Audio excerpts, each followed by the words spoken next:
Shabbat shalom. Shabbat shalom. Hope everybody's having a peaceful day of rest. Man, I'll give people time to get in, to check in. Today's Shabbat message is truly about reeling some brothers in.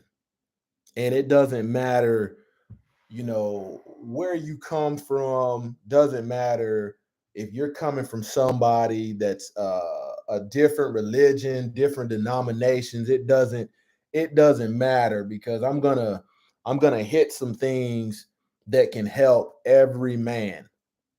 And it's up to you whether you take this age old wisdom, that's here for our disposal, for us to use for our walk in righteousness. You know, I'm gonna hit some key points of manhood that in the last days not many will choose to follow. Not many men will choose to follow. And it's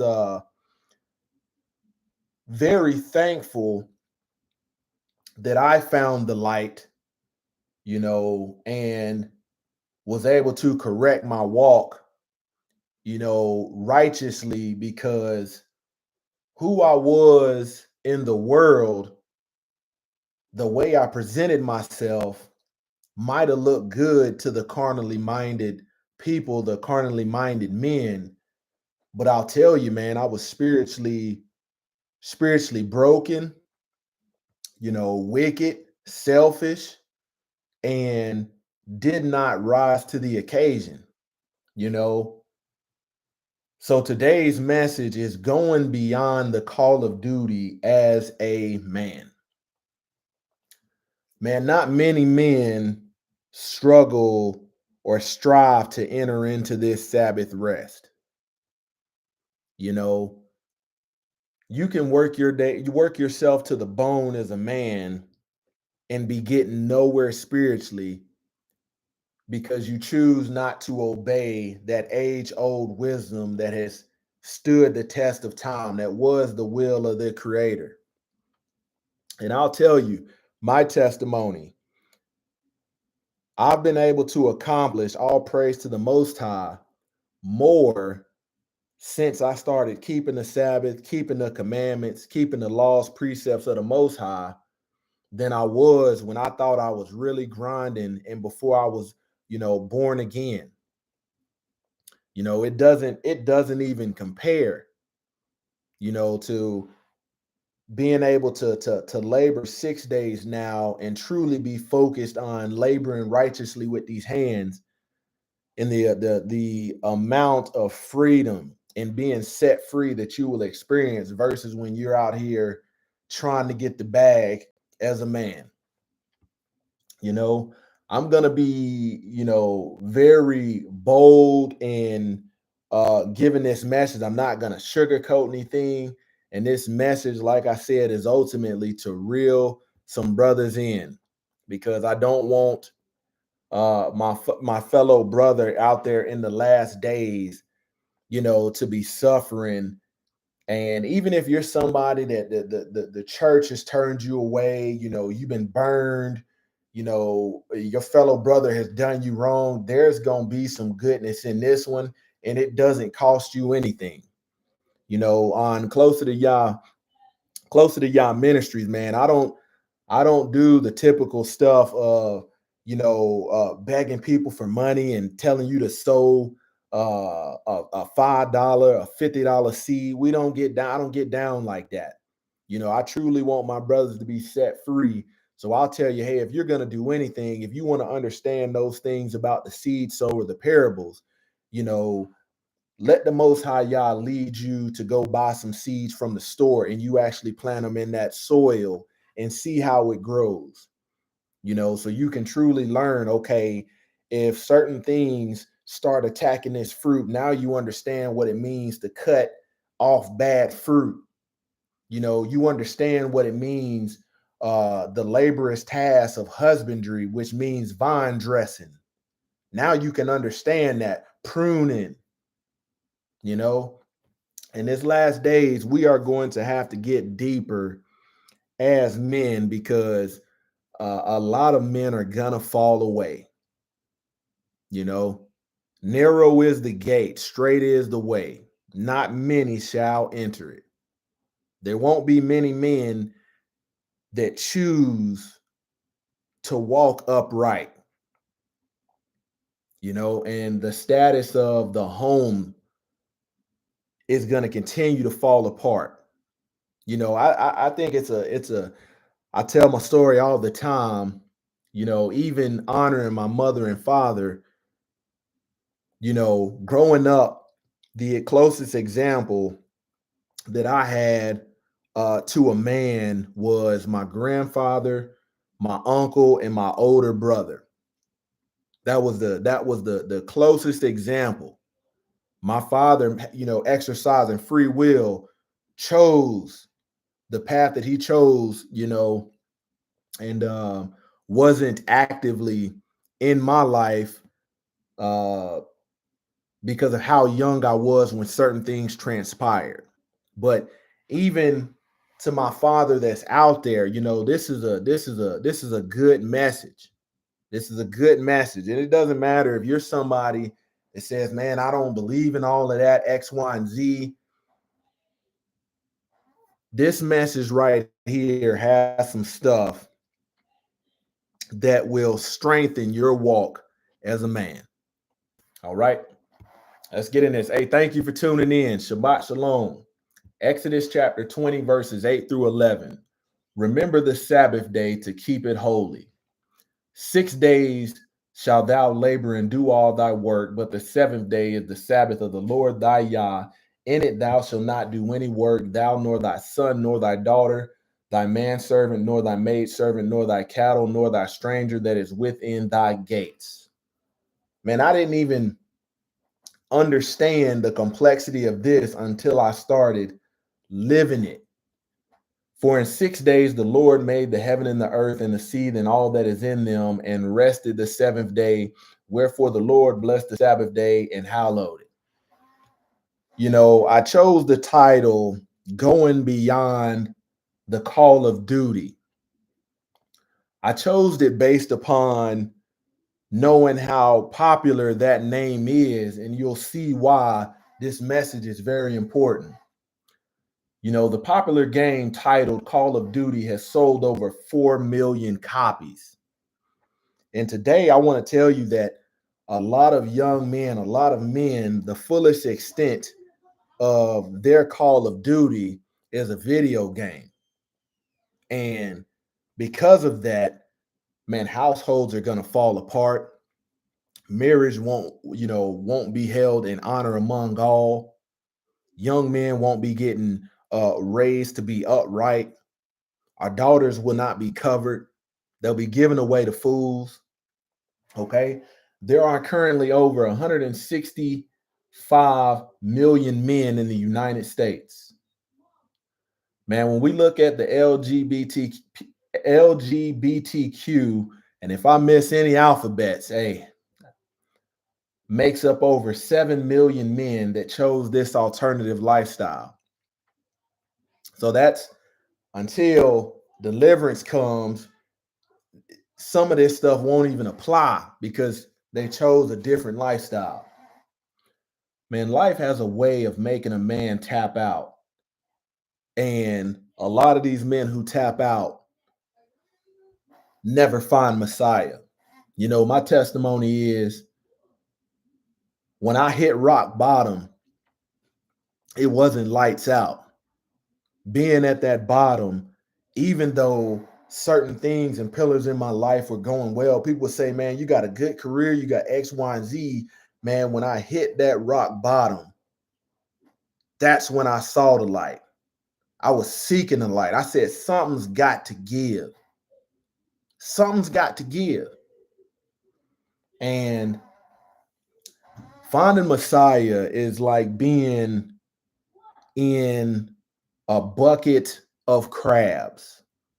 You have some men that are able to elevate themselves and stand on the pile of crabs, but at the end of the day, you still in a bucket of darkness.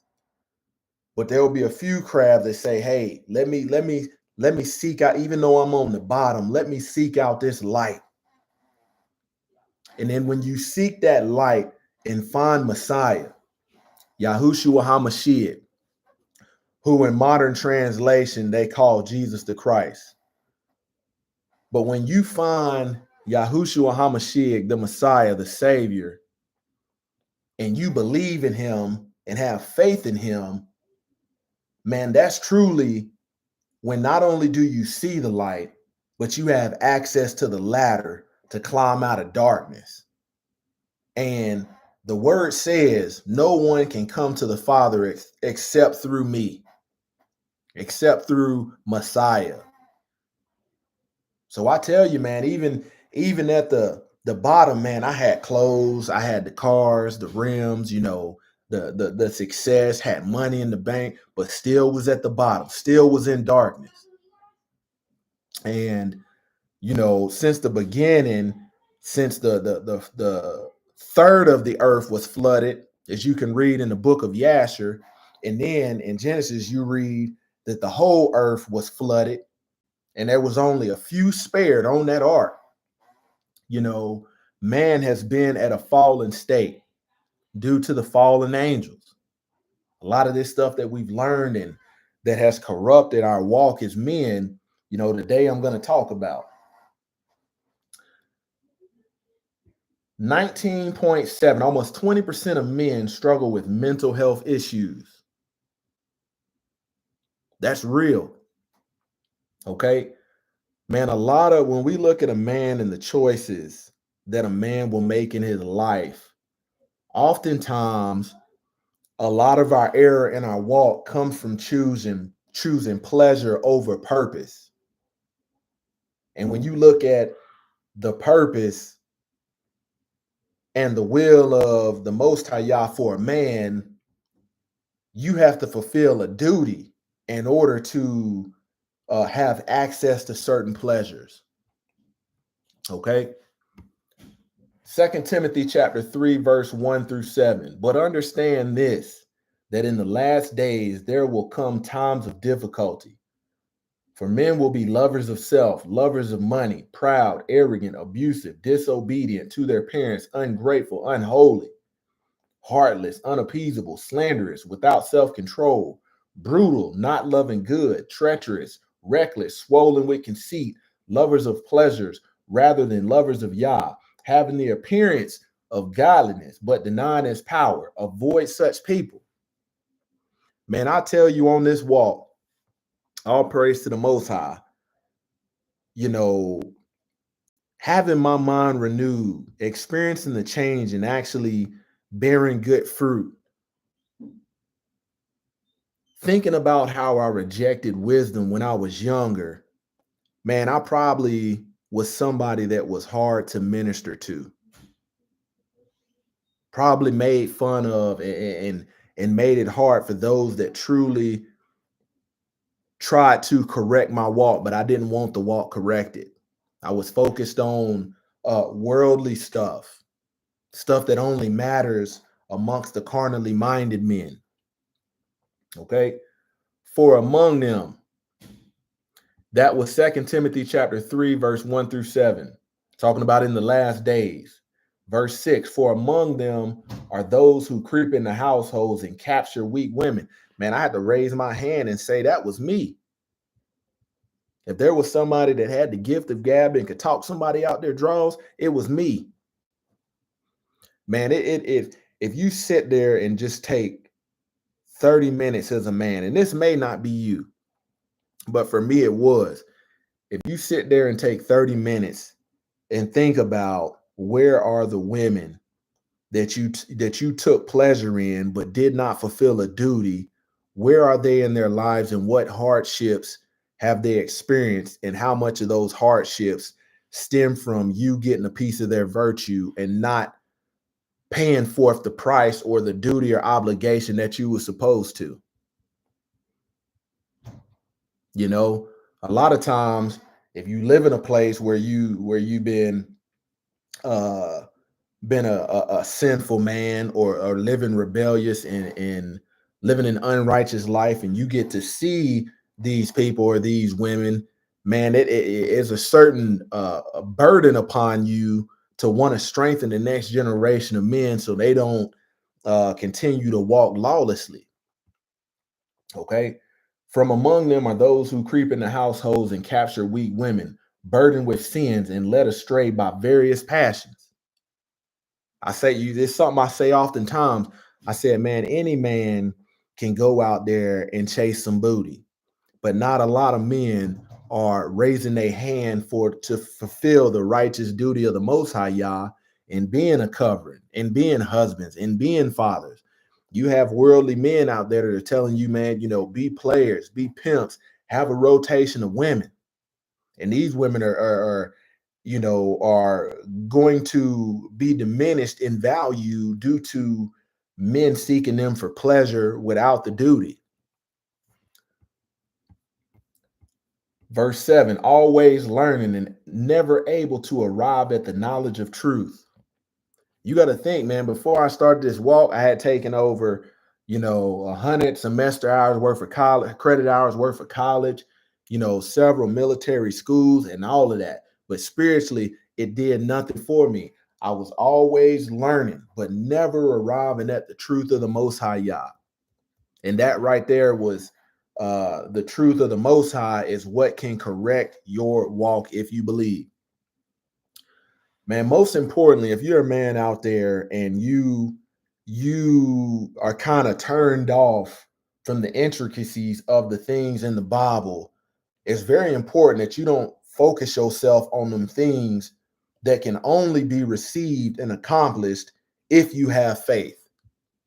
Today I'm not here to put a stumbling block before you to talk about food and all of this. The main goal is, brother, you have to have faith first. It says, I'll show you my faith by my work. So I'll show you, what I actually believe by my walk, by the way I do things. And you have to think when your work is not upright and righteous, it's generally because you don't have faith. Your lips might say you believe and you've been taught to say all this religious stuff, but the word says faith without works is dead. And a lot of men have what we know as dead faith. The duty of a man, duty, a moral or legal obligation, a responsibility. Let that settle in.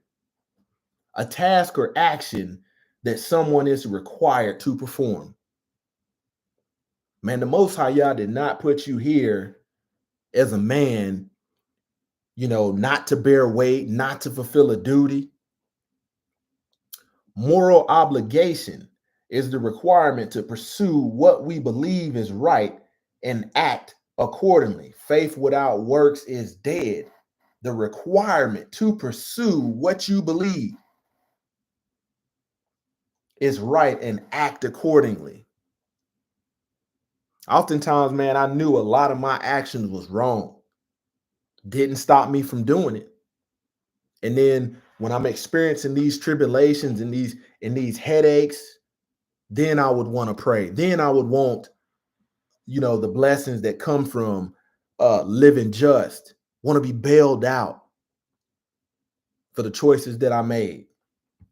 Legal obligation, a bond and tie which required individuals involved to do something or pay something under legal terms according to the law. So when you come into righteousness, man, there's a legal obligation that you have to be willing to fulfill as a man. And I'm going to show you that. We're going to talk about some of this. Responsibility, the state or fact of being responsible, answerable, or accountable for something within one's power, control, or management. You have to think about, as a man, your woman, your kids, responsibility, the younger generation of men. Integrity, the quality of being honest and having strong moral principles, moral uprightness. Standard, a level of quality or attainment used to accept as normal or average. The way of the world is lowering the standard to where the standard now is whatever you feel as a man is whatever you could be. You could say, man, I identify as this mug.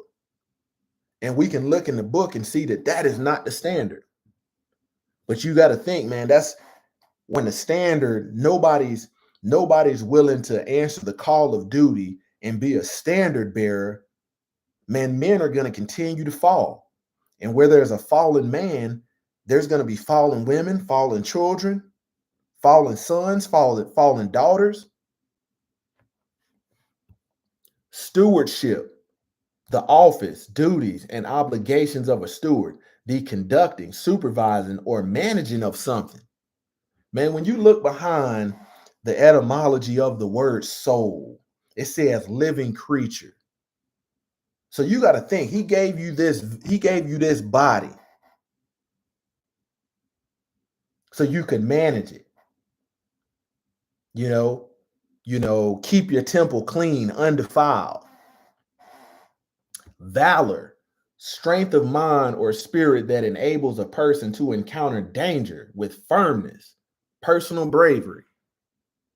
Man, you have to think when you see, say, for instance, your child in the middle of the street and you see that car coming, man, it takes valor in that moment, the strength of mind or spirit that enables a person to encounter danger, for you to put yourself in the way of danger.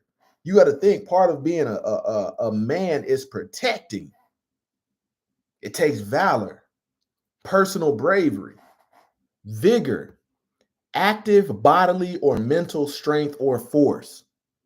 This is all the stuff that when we look at and break down these passages that I'm going over today for men, it takes valor, it takes vigor. When I said life has a way of making a man tap out, when you think about stress, you think about pressure, man, that's a force on you. This world has a way of putting pressure and stress on you. But resilience is the ability to recover or adjust easily to misfortune or change. It wasn't until the Most High renewed my mind that I was able to understand death. I was able to understand that, man, I don't have as much control as I thought I had, because he may allow life to exist for, a couple months and then take it away. No matter what you do, you cannot control it. So I learned, having that mind renewed, man, and coming out, I realized, man, let me focus on the things that I do actually have control over. I see it all the time in the military. They lose somebody, a mother or a grandmother. Grandmother can be 90 some years old. And when you ask a man, you say, hey, what if it was up to you, when would you have it that the cycle of life be completed and them to die? And then you often won't get an answer, because we're never preparing for death as men. And to be a sacrifice, especially a living sacrifice, that means to be alive, but preparing for death. Grit, firmness of mind or spirit, unyielding courage in the face of hardships or danger. I'm gonna talk about it, man. We can't run from the level of burden and the hardships that the Most High Yah created us, even in bone structure, even in density, even in mass, that we was created to carry. Fortitude, strength of mind that enables a person to encounter danger or bear pain or adversity with courage. Intestinal fortitude, it hurts so bad, but you got to go through it. Studious, concerned with study, favorable to study, diligent or earnest, intent, deliberately or consciously planned. Man, when somebody looks at you as a man, do they want to study you? Do they want to be sharpened by you? Are they willing to follow you because there's something in you, the light that they haven't seen anywhere else in the world, anywhere else amongst men? James chapter 1, verse 6-8. But let him ask in faith with no doubting, for the one who doubts is like a wave of the sea that is driven and tossed by the wind. That's why I said it's important that Hopefully somebody can get reeled in today. One brother can get reeled in today, you know, and have the faith that is required in order to possess all of these things and learn how to have them. For that person must not suppose that he will receive anything from the Lord. He is a double-minded man, unstable in all his ways. You got to think, man, it wasn't until this walk that I thought a lot about my actions as a man, how I was living my life, taking the virtue from women, laying down with women, and now being a father, having a daughter. Do I want somebody to treat my daughter like that and not fulfill the duty that's the will that's outlined in the will of the Most High? I was unstable in all my ways, double-minded, hypocrite. James chapter 4, verse 8. Draw near to Yah, and he will draw near to you. Cleanse your hands, you sinners, and purify your hearts, you double-minded. That was me. Ecclesiastes chapter 12, verse 13 through 14. Let us hear the conclusion of the whole matter. So when it's all said and done, when the dust settles, fear Yah and keep his commandments, for this is the whole duty of man. For Yah shall bring every work into judgment, every secret thing, whether it be good or whether it be evil. I said, man, a lot of this stuff that I was doing, man, definitely wasn't good. The world might have said it was good and might have permitted it because they at a fallen state, a lowered standard. But according to the book, according to righteousness, nah, wasn't living up to it. 1 Timothy chapter 5, verse 8. And this needs to hit home. But if any man provides not for his own, and especially for those of his own house, he have denied the faith and is worse than an infidel. Denied the faith. Denied your church? No. Denied the faith. Denied your denomination? No. Denied the faith. See, just because a man can recite some scriptures and stuff like that, this right here is demonstrated through action. As a man, are you willing to bear the burden to break your back off to make sure those that are under your leadership, under your authority, have what they need, necessities? It don't have to be Nike, Jordan. It don't have to be New Era. It don't have to be Gucci, Prada. But are you willing to break your back off, labor with these hands to give them the necessities? See, a lot of men know this passage right here, but are you living up to it? And when you live up to it, this is when you stop complaining about having to work hard. You look at the judgment that was issued, to Adam. Man, it was hard labor. That was the judgment. Nothing, the Most High didn't appear in the garden and call out Adam until Adam ate the fruit, because Eve was under his leadership. Titus chapter 2, verse 1. But as for you, teach what accords with sound doctrine. So as men, is it saying teach what the world is teaching? Teach what everybody around you believe? Teach what the rich or wealthy man says should be taught? Teach what is in accord with sound doctrine. What doctrine are you living your life by as a man? You living your life by the doctrine of Jeff Bezos, Elon Musk, Russell Simmons, Colossians chapter 2, verse 8. This is very important because there's a lot of different doctrines out here, and there's no spirit of truth in any of them, no ruach of truth. The ruach hakodesh, the Holy Spirit, is a spirit that gives understanding. It's not a spirit that leads you to lies. Colossians 2:8. See to it that no one takes you captive by philosophy and empty deceit, according to human tradition, according to the elemental spirits of the world, and not according to Hamashiach.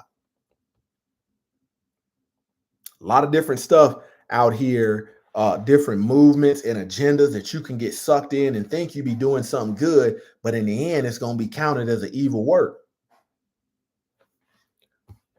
Ecclesiasticus chapter 4, verse 28, or known as the book of Sirach. Strive for truth unto death, and the Lord shall fight for thee. Strive for truth.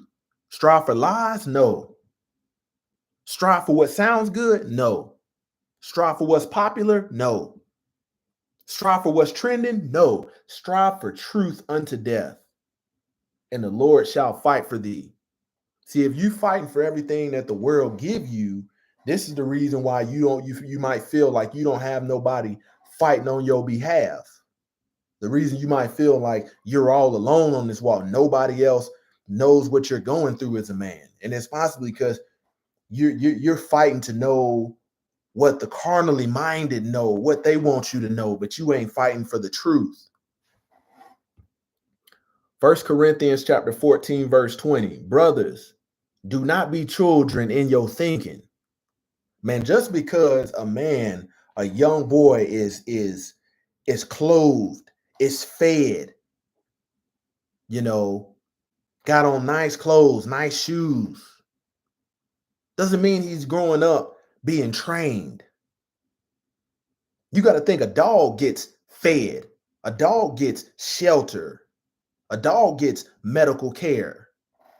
But you can see the difference in a dog that has training versus an untrained dog. We got a lot of men that's just been fed and clothed. They haven't experienced a righteous love. They haven't been brought up in the Torah of the Most High. They haven't been trained to walk upright. So you think just because you take them somewhere, say a prayer for them, that's all encompassing and they just gonna be good men? No, they're gonna stumble in their ways. Be infants in evil, but in your thinking be mature. Proverbs chapter 27, verse 17. We're at a point in these last days where you're going to see men get younger and younger that want to be exalted, want to have all this status, honor, and valor and fame, but they don't want to go through the process of being trained, being sharpened. Proverbs 27:17. Iron sharpens iron, and one man sharpens another. So you got to understand, we got men you can't even put them in the category of iron. You put in the category of butter. And you have to think about when a knife is being sharpened.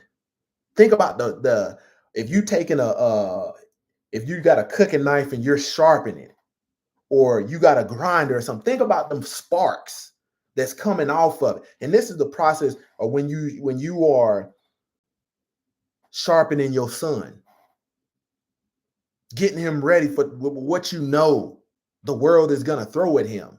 He may want to back talk you, over talk you, tell you what he know, and you got to say, put the shut to the up. Listen.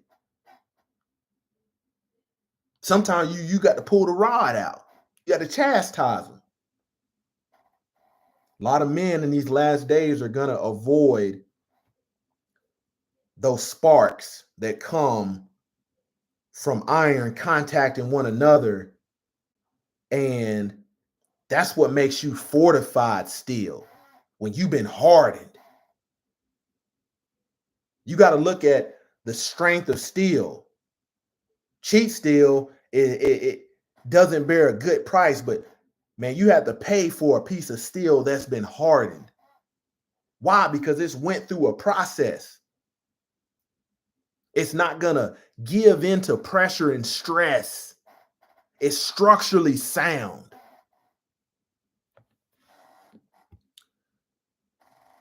I talked about men having faith earlier. That's the beginning of this thing. That's the beginning of this walk.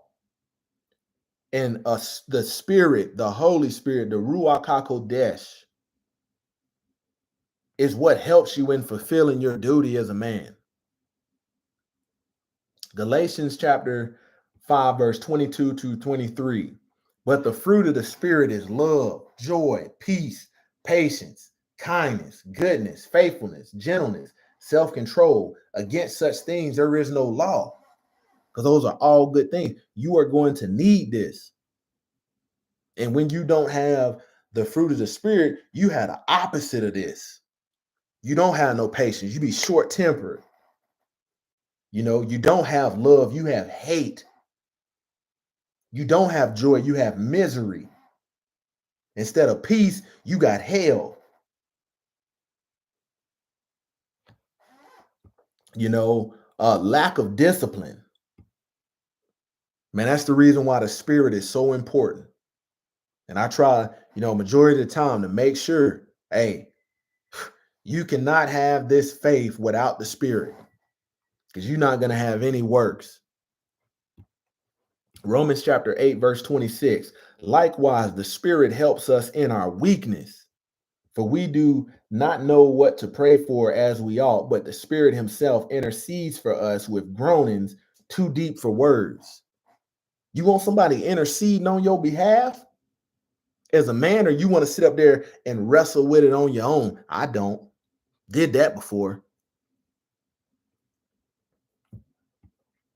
John chapter 14, verse 15 through 17.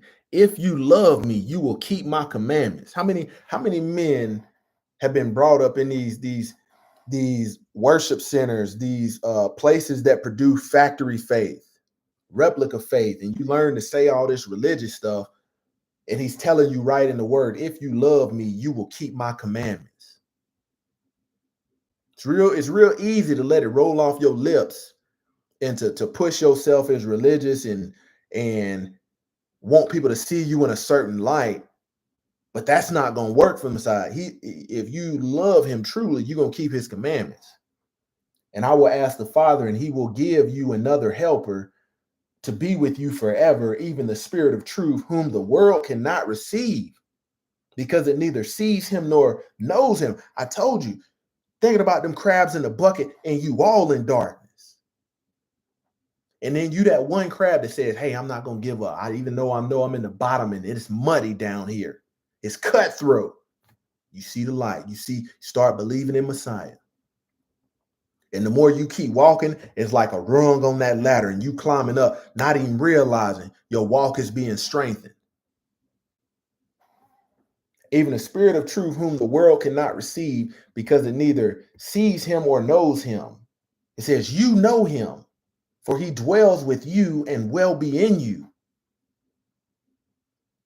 A lot of people don't even know because they don't study that the Most High does not dwell in temples made with hands of man. It says you are the living temple of the Elohim. He dwells in you.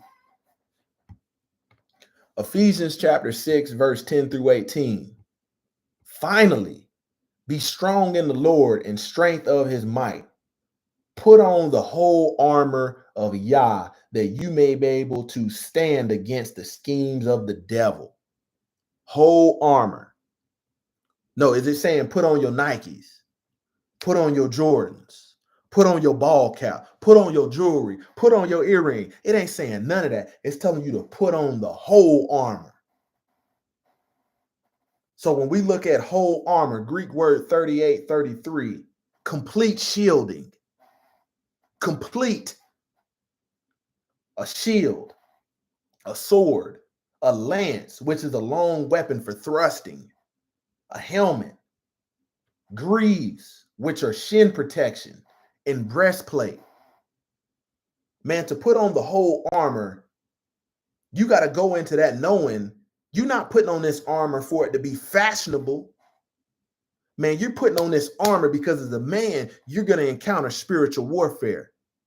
And if you ain't ready, like the food said, ready or not, and you're going to get taken out. This thing is going to wear you down till you hit the bottom. And if you don't find that ladder, find Messiah, find faith, man, it's lights out. It's lights out. People have a way of in prosperity ministry saying this and changing, put on the whole armor. But this is something you got to do daily. This is something you got to do daily. Verse 12, for we do not wrestle against flesh and blood, but against the rulers, against the authorities, against cosmic powers over the present darkness, against the spiritual forces of evil in the heavenly places.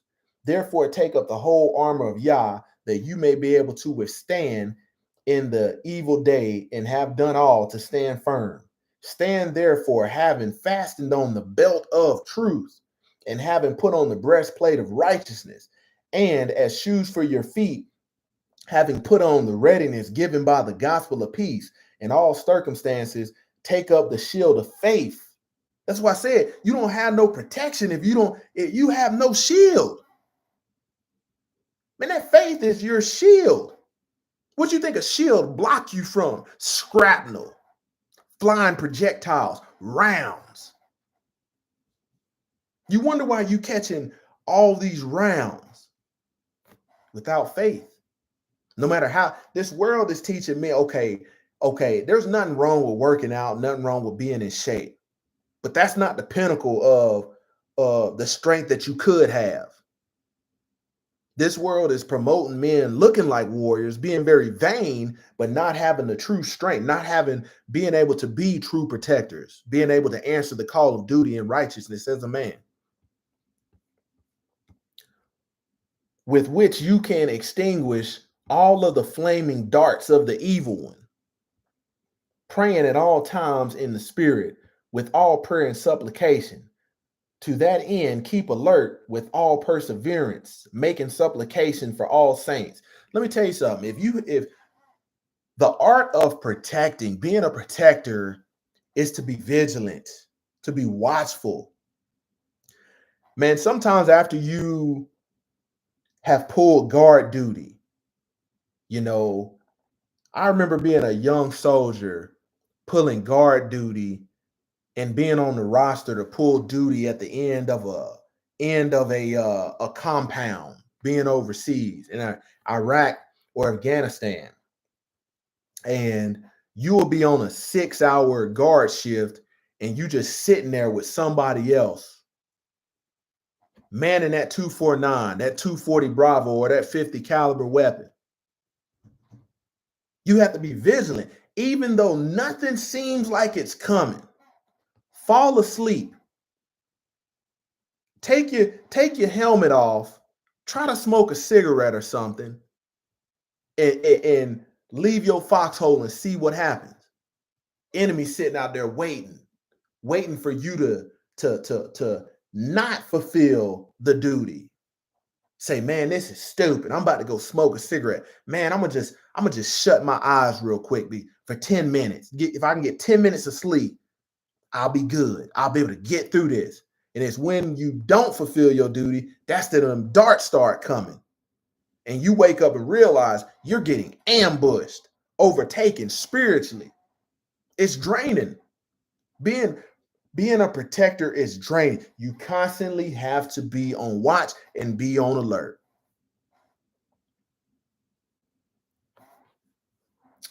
To that end, keep alert with all perseverance, making supplication for all the saints. 1 Peter chapter 5, verse 18. Be sober-minded, be watchful. Your adversary, the devil, prowls around like a roaring lion, seeking someone to devour. Let me tell you something, man. That when we look behind the word the devil, the etymology, G1228, it means a traducer, someone that defames. Satan, okay, a false accuser, a slanderer, a calumniator. That means to make false or defamatory statements. Think about that. You've been taught this whole time by way of English definition that Satan is this deity. It goes deeper when we get more concrete. Satan, the devil, Hasatan, is anybody that defames, a false accuser, a slanderer, or makes false or defamatory statements. Think about in your the persecution you will face in your own family from people that call themselves your friend. This is all stuff you got to endure. Here's another one. Duty to cover women. Duty to cover women. Man, there is nowhere in the whole of the book where the Messiah in righteousness or the Most High in righteousness permits a man to take all this pleasure from a woman and not fulfill a duty. As I said, some men are overtaken by their flesh and they want all the pleasure in the world, but don't want to fulfill a duty to no woman. Genesis chapter 2, verse 18. Then the Lord Yah said, it is not good that the man should be alone. I will make a helper fit for him. Man, this is in righteousness. This is before the fall. This is before Adam and Eve was given a choice. This is before the judgment. Man, you have to seek this out to find help. And if you don't find that help, guess what you find? A headache. If you're not walking right as a man, guess what you're going to find? A headache. You know why? Because you might be a headache to somebody. Genesis chapter 2, verse 24. Therefore, a man shall leave his father and mother and hold fast to his wife, and they shall become one flesh. Do it say go out and test what's in the cookie jar? Go out and lay down with all these women and not fulfill a duty. Go to ladies' night. Try to bag one. No, that's not what it says. But you got to think, a lot of this stuff that we see, girlfriend, boyfriend culture, is just a way of the world trying to lower the standard.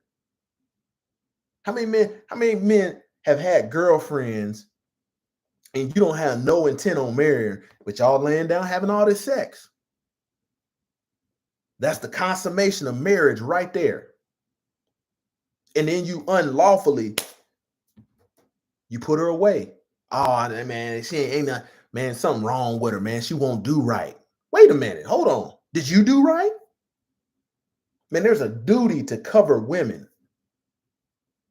Many times, man, I can't say more than many times. I could have 10 sets of hands and I still wouldn't be able to count the time that I didn't perform this duty. Telling you it's not going to be easy. And without this, you're going to have no understanding.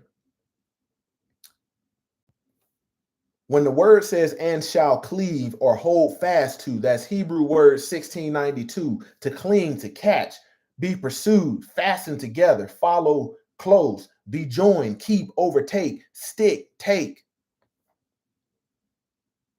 So, man, you're supposed to take a wife, take a woman. And then once you do this, this is where he outlines all of the duty. A lot of what we read is correcting men that didn't fulfill the duty. Psalms 128, verse 1 through 3. Blessed is the one that feareth the Lord, that walk in his ways. For thou shalt eat the labor of thine hands. Happy shalt thou be, and it shall be well with thee. Thy wife shall be as a fruitful vine. Wait a minute. Be fruitful and multiply. Thy wife shall be as a fruitful vine by the sides of thine house, thy children like olive plants round about the table. Let me tell you something. Man, I operated in the capacity of a squirrel trying to get a nut. And having a rebellious heart, a rebellious mind, even knowing right from wrong and what I should be doing, I didn't have the spirit to guide me on this walk in my times of weakness when the flesh was overtaking me. Proverbs chapter 18, verse 22. He who finds a good wife finds a good thing and obtains favor from the Lord. He who finds a Lamborghini, he who finds money, he who finds fame, he who finds status. No, he who finds a wife finds a good thing and obtains favor. What kind of favor do you have? You got to think about it. When you don't find a wife, guess what? You're sexually immoral, you're adulterous, and you're fornicating.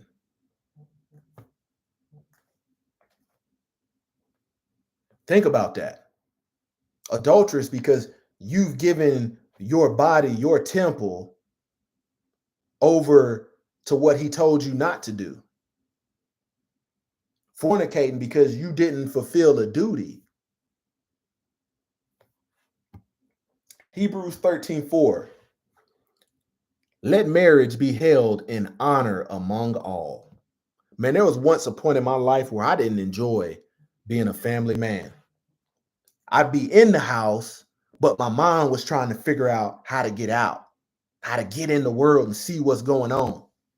Man, I tell you something, I get some good sleep these days because I go to work, handle my business, and I come home and handle my business.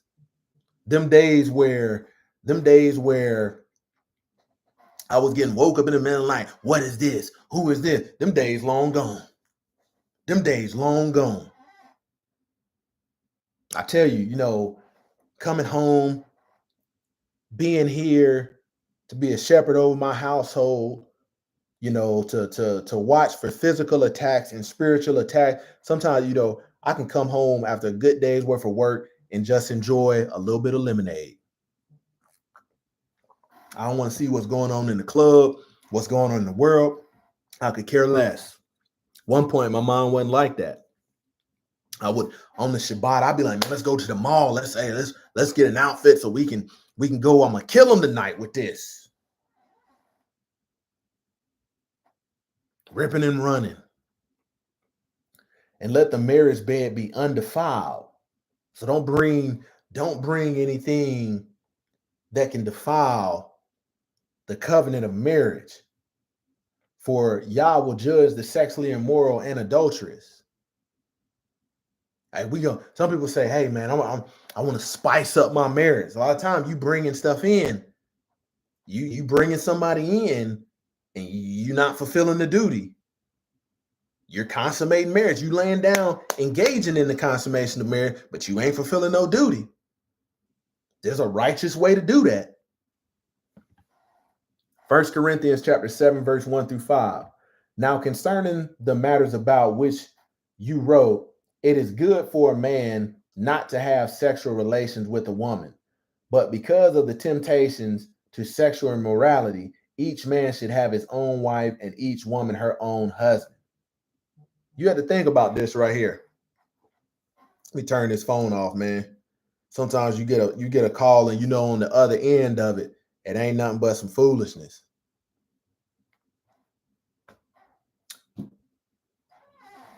But because of the temptation of sexual immorality, each man should have his own wife and each woman her own husband. That way you're not guilty of letting that flesh burn you up with desire and passion. And you have to think, all of this stuff that you learn in life, and you say, man, this person, sex is no good. You didn't learn that in righteousness. When a man steps out his marriage to go lay with a freak, you didn't learn that stuff in righteousness. You learned that from defiling your temple. You learn that stuff from defiling your temple. And this is why your flesh will always be pulling you external to where you should be. The husband should give to his wife her conjugal rights, and likewise the wife to her husband. For the wife does not have authority over her own body, but the husband does. Likewise, the husband does not have authority over his own body, but the wife does. Do not deprive one another except perhaps by agreement for a limited time. So when you think about this, you think about seeing when people got a 30-day rule, 60-day rule, 90-day rule. Where does this stuff come from? That's the way of the world. No matter what kind of rule you got, at the end of the day, you will be defiling your temple if you are not fulfilling the duty. You know, people look at the word concubine, but at least the concubine was covered. At least the concubine was submitted to somebody. And you got to look at this culture today. They promoting being harlots, prostitutes, 304s, anything, side pieces, sneaker links. You ain't under no covering. You ain't under no authority. And you have to think, for every harlot, there's got to be a man that participates. For every 304, there's got to be a man that comes along and takes pleasure in that. You got to think, man, ask yourself as a man, who could you call a hoe if you ain't walking upright? And you the one that partaked in it. You done laid down and had all this sex and ain't fulfilled a duty, and then you get one that you don't want or you don't like. You like, man, she a hoe. Takes one to know one. She can't hold by her dang on self. Somebody got to get in there and get behind that thing. Chances are it was you. We got to start answering this call to duty, especially in the last days. Do not deprive one another except perhaps by agreement for a limited time, that you may devote yourselves to prayer, but then come together again, so that Satan may not tempt you because of your lack of self-control. I tell you this, man, it would have been better for me to have taken a wife and fulfill that duty than to go out and get all this worldly stuff, education, some money, some cars, all of this. It would have been better to do that. That way you'd have been free of fornication and sexual immorality. But we go out and try to get everything else first and then justify some of the acts that, that we perform. 1 Corinthians chapter 16, verse 13 through 14. Be watchful, stand firm in faith, act like men. Just because you in the body of a grown man don't mean you know how to act like a man.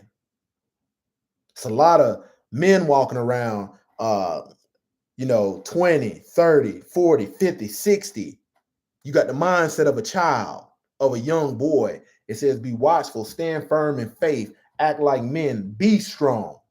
Sound strong? No, be strong.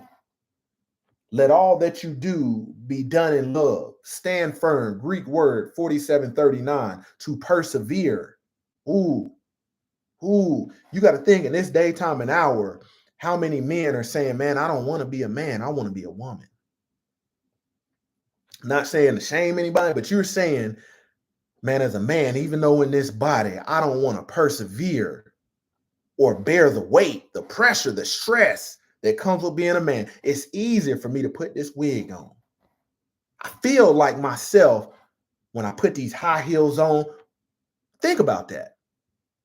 There's a level of coverage a woman has. A daughter has the coverage of her father. He hands her off in marriage. She has the coverage of her husband. Some men saying, the heck with being a man. I want to be covered by a man because I don't want to be a man. Stand firm, persevere to stand, be stationary, persist. 1 Chronicles 28:20. And David said to Solomon his son, be strong and of good courage and do it. Fear not, be nor dismayed, for the Lord Yah, even my Yah, will be with thee. He will not fail thee nor forsake thee until thou have finished all the work for the service of the house of the Lord. Man, you're going to have to stand firm and persevere until your work on earth is done. Telling you, it's not going to be easy.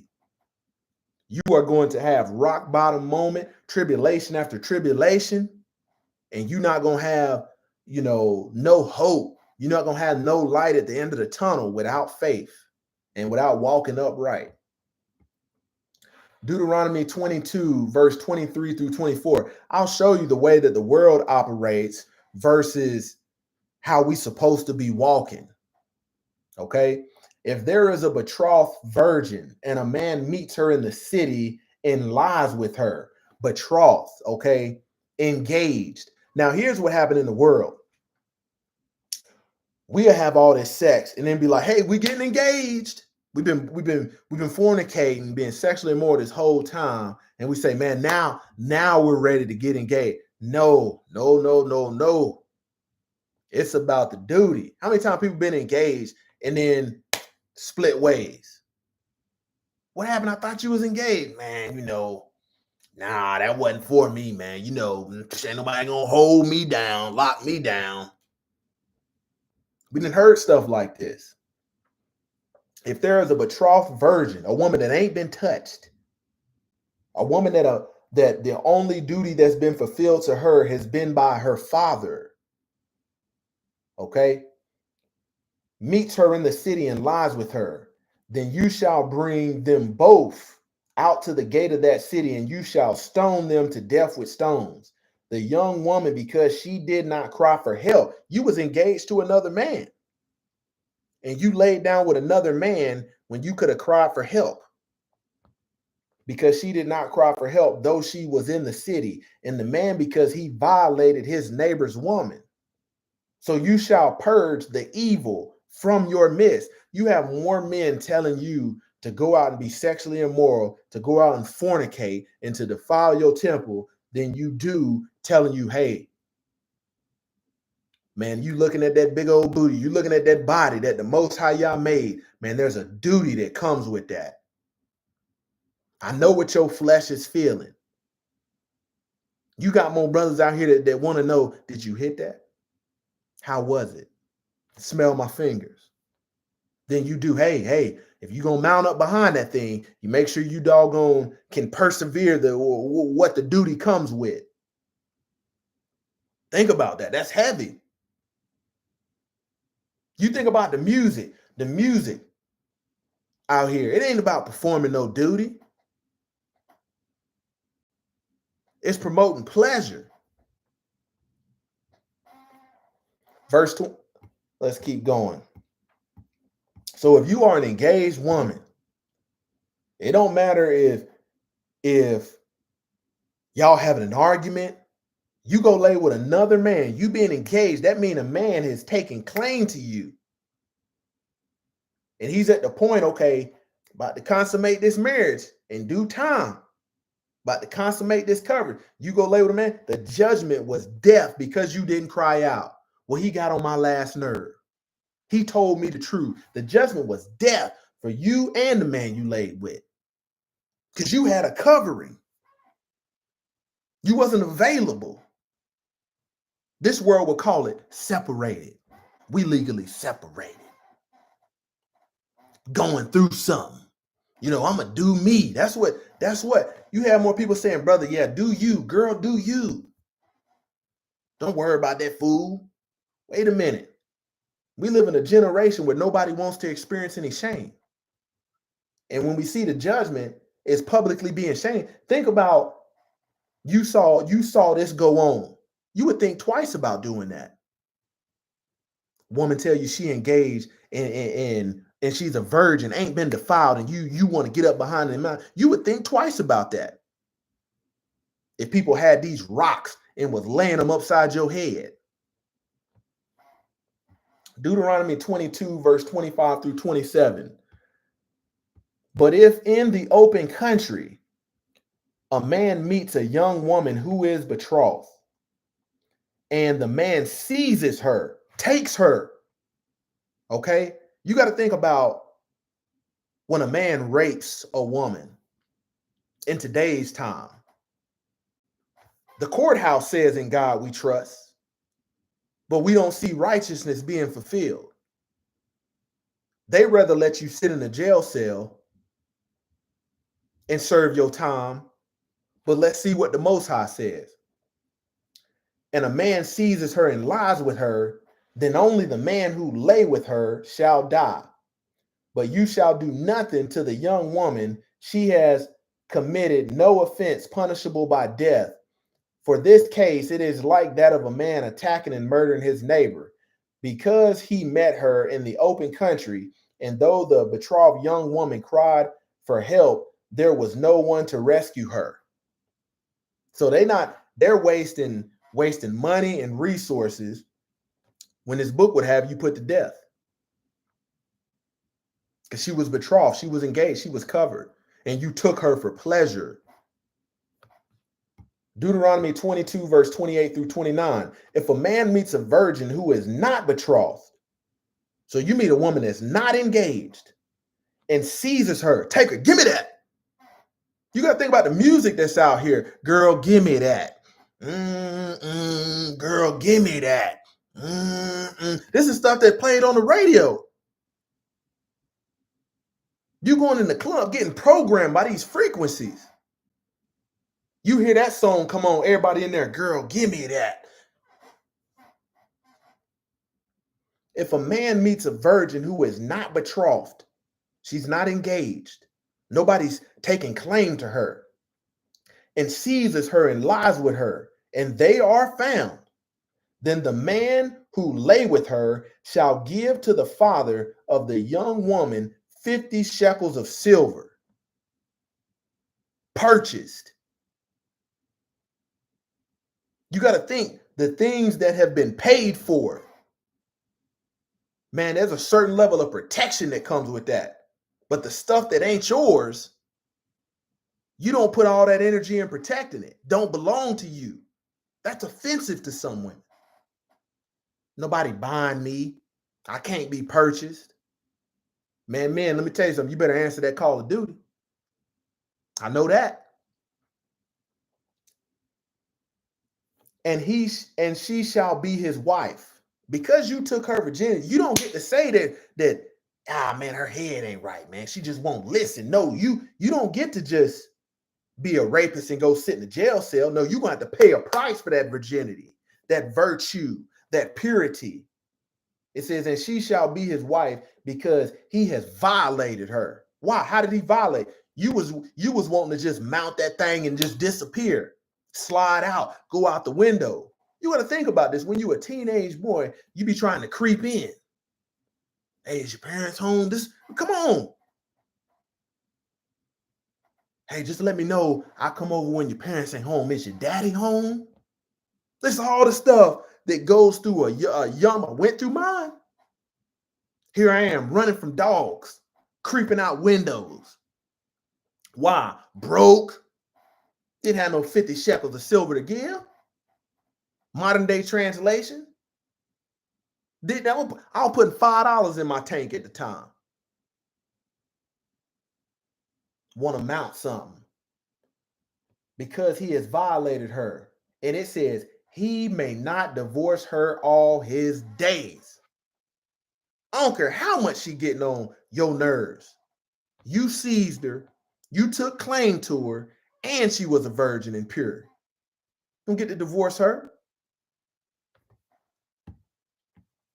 James chapter 1, verse 26 through 27.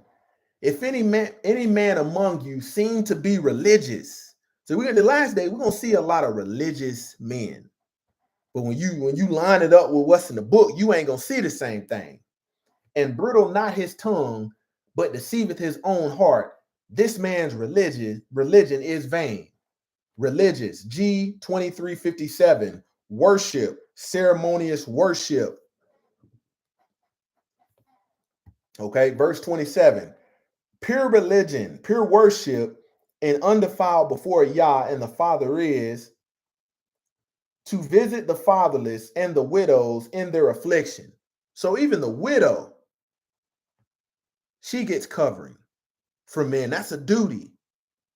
So you can go to these, but you can sing all these songs and it looks good. You got an image of godliness.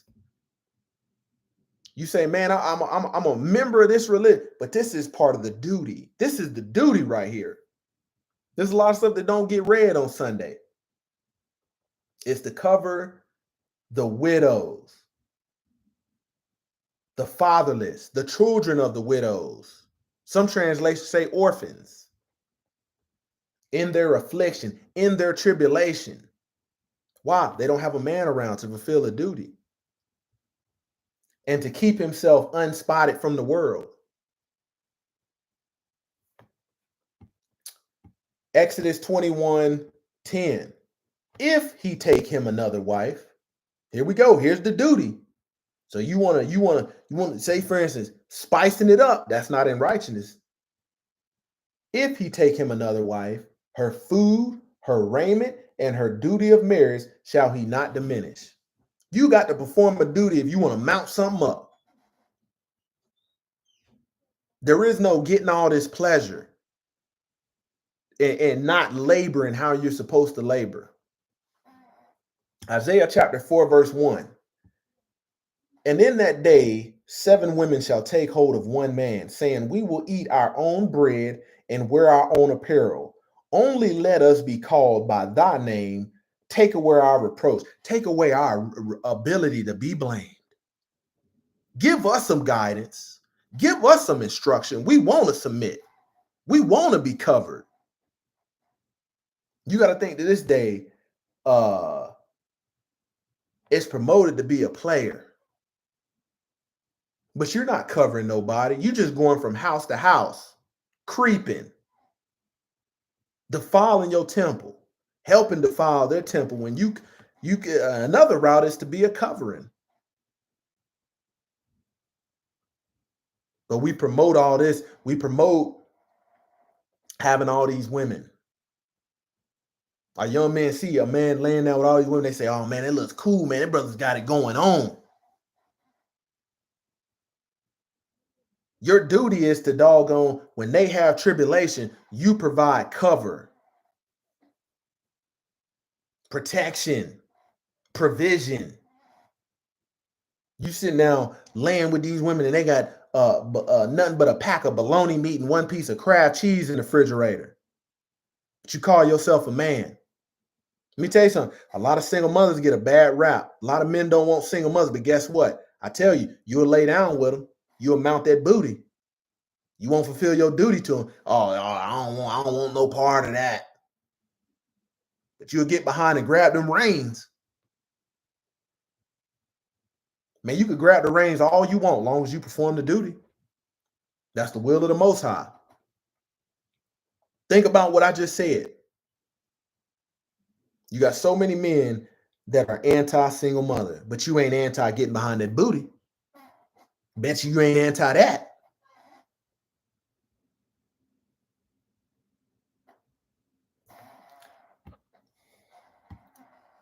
Duty to children. Sirach chapter 26, verse 10 through 12. If your daughter is determined to have her own way, keep a close watch on her.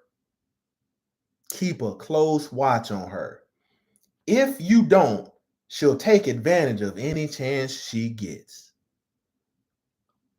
Man, you're going to have to pop up. You let your daughter, she's a teenager. She says, oh yeah, I can stay at home, I can, make food for myself. You're going to have to pop up. Pop up. Telling you, this daytime and technology, they got access to the cameras. They can view it on the app. Oh, my dad's home. Get in the closet. No, you need to pop up. Walk in there and open the doors, check the closet. Hey, brother. So I need my 50 shekels of silver, and you will not divorce her to the day that she dies. Because if you don't do that, guess what? She's no longer worth that price. Last days, I'm telling you, sexual immorality and fornication is going to increase. And you almost got to, I'm telling you, you're going to have to threaten one of these young brothers. You didn't mount it up and took what was precious and didn't want to, man, I would have got gone if I would have experienced somebody that was talking like this. Man, you can have all the pleasure you want of my daughter, long as you're willing to provide for her. That would have got me gone right then and there as a teenager. Hey, let me tell you something. Hey, my daughter's pure. Ain't no man experienced or initiated that blood. What you think it is when the cherry get popped? That's a blood covenant right there. She's been in contract with nobody.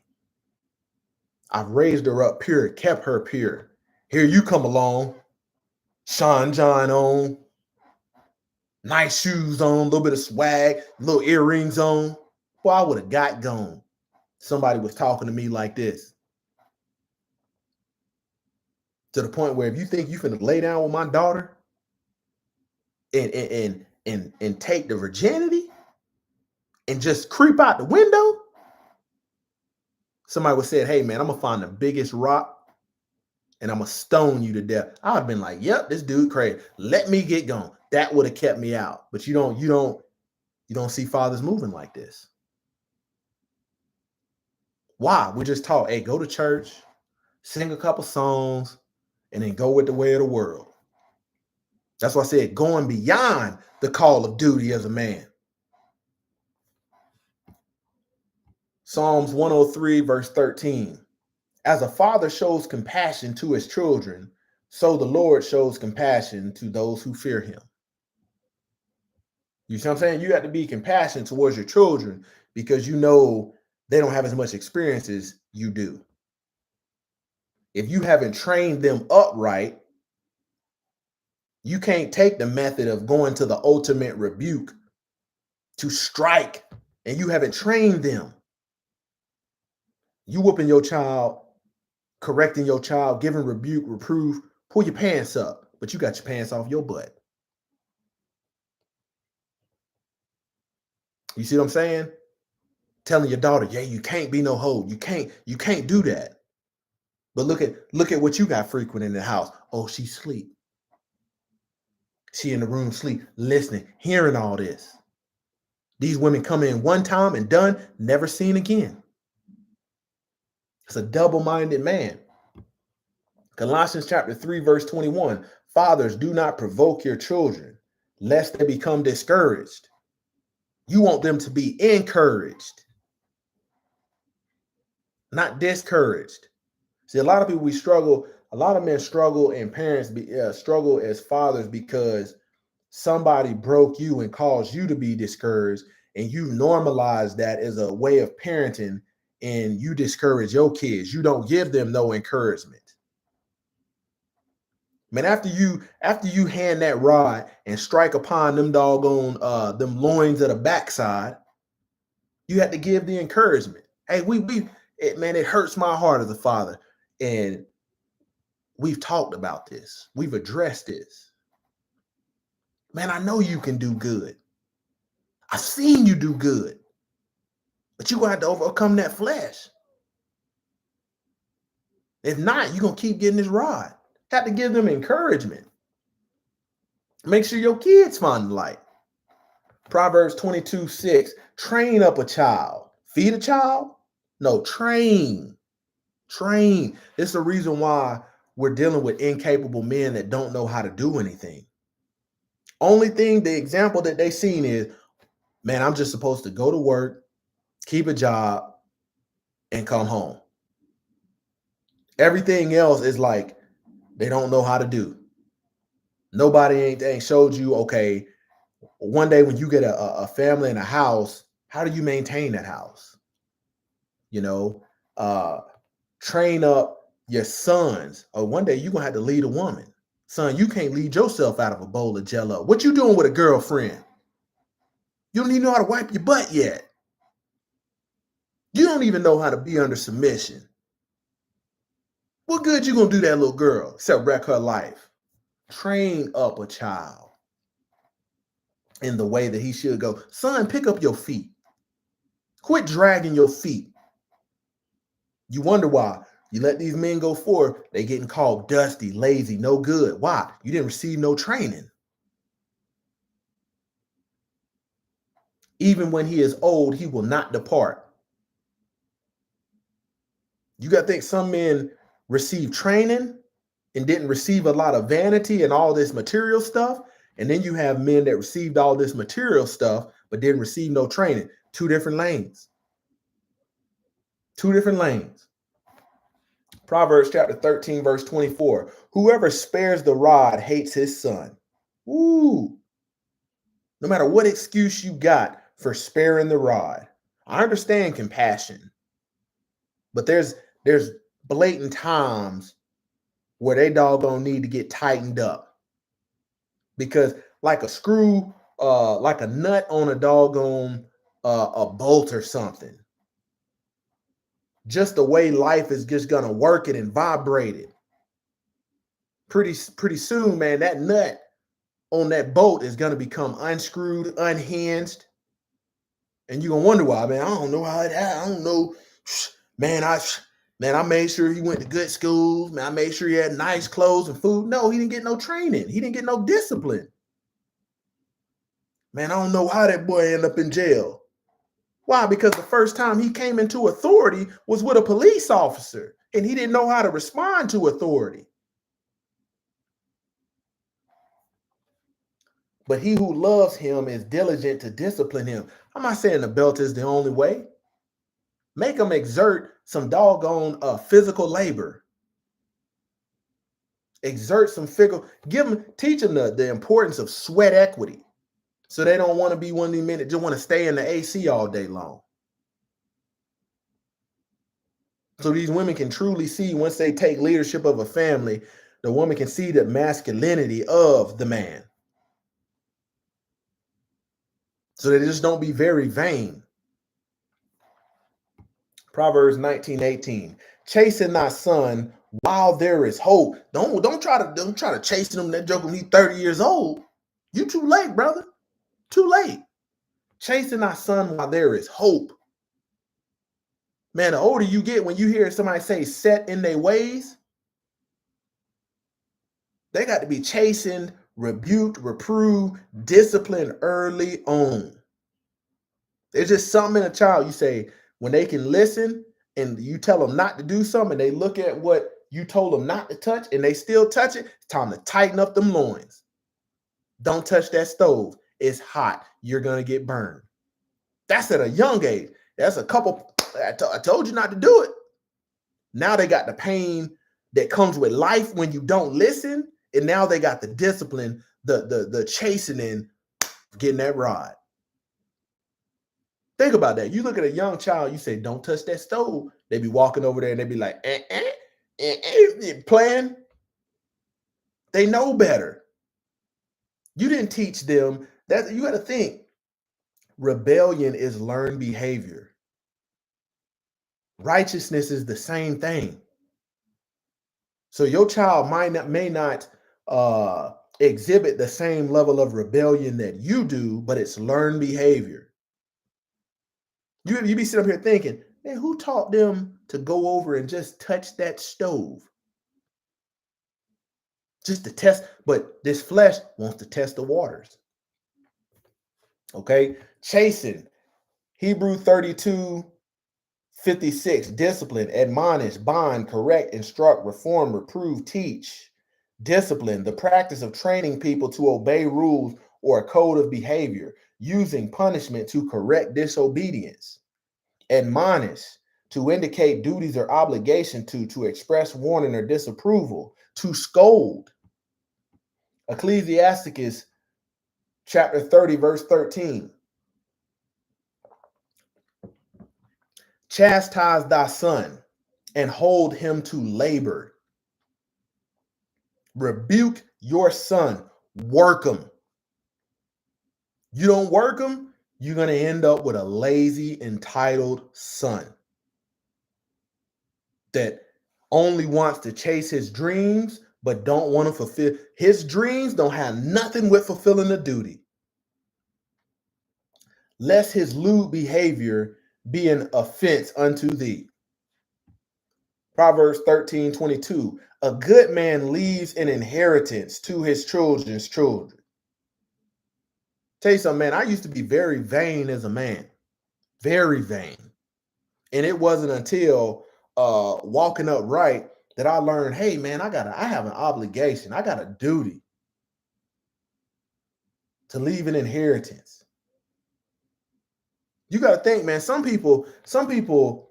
men have children and they die Nike fitted. They die in fine linens. People be worried about, let's put them in a nice suit. Let's put them in this. And you ain't left nothing for your kids. Man, that's a duty. Why? You want your kids, you want your sons, your children to start out in the same place that you did, struggling? Or do you leave them something?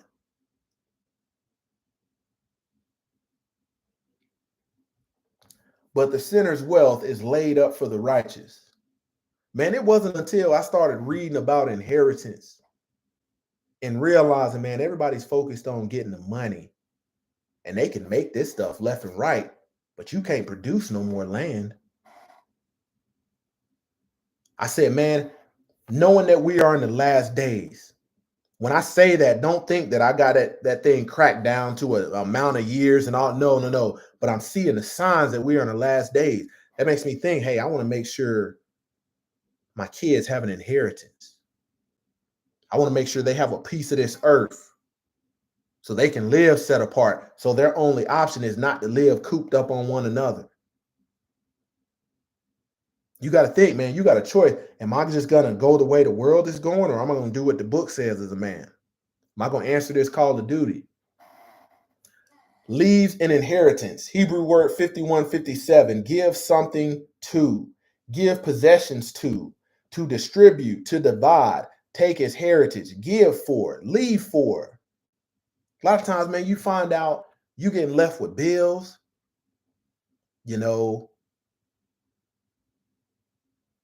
left with all this stuff, and it's just junk.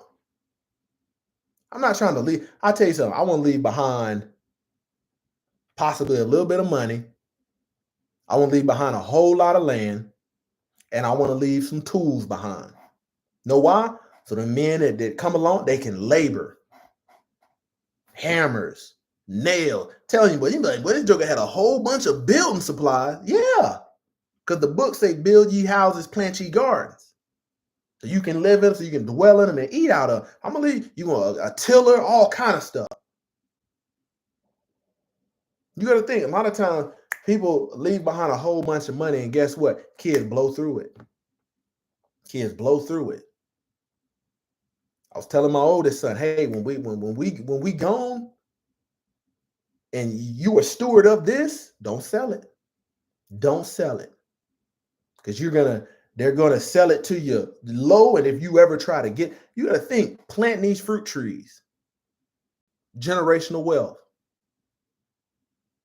Planting them trees today, and if they maintain these lands, they getting the produce of it 2 generations from now. A young child, 4 years old, 5 years old, gonna come along in the lineage. Was this tree here naturally, or did somebody plant it? And then them telling the story, no, man, that was done a couple generations ago. Leave an inheritance. The conduct of a man. Hebrews 13:17. Obey your leaders and submit to them. Some people say, man, I'm not submitting to nobody. Man, ain't nobody telling me what to do. Man, that's reprobate. That's rebellious. For they are keeping watch over your souls as those who will have to give an account. You got to think, man, when you cause your leaders headaches, when you cause your elders headaches, and somebody say, no, man, he's young, I'll answer for him. They have to give an account, possibly on behalf of your foolishness, trying to cover you. So it's telling us in that same sense, obey your leaders and submit to them, for they are keeping watch over your souls as those who have to give an account. Man, it's hard to give an account and to keep covering somebody that's rebellious and a headache. It is hard. Let them do this with joy and with not groaning, for that would be of no advantage to you. You want somebody that's covering you and it to be pleasure. Hey, man, let me tell you something. Man, I've been covering this young man for a long time. And that young man, that's a good upright boy. Versus, man, I've been covering to him, and that joke is a headache.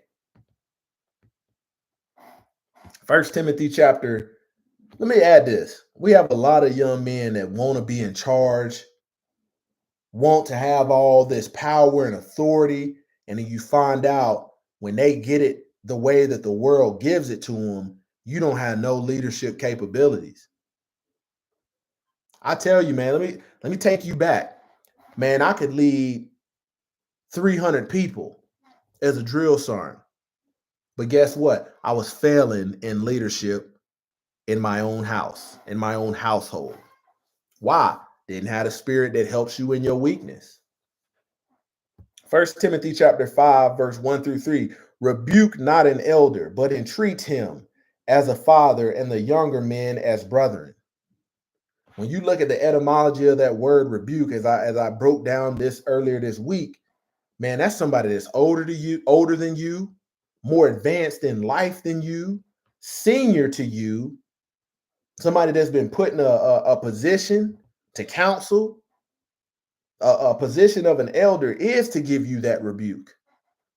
Your father is your elder. Your uncle is your elder. So it's you're not gonna lay the rod. You're not gonna strike an elder. It's telling you it's the conduct of men.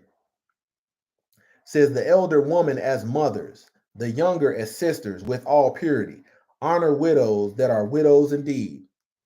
I didn't say you got to agree with your elders, but you don't get to rebuke them. You can disagree all day, but don't let that lead you into rebuking. Ephesians chapter 4, verse 26.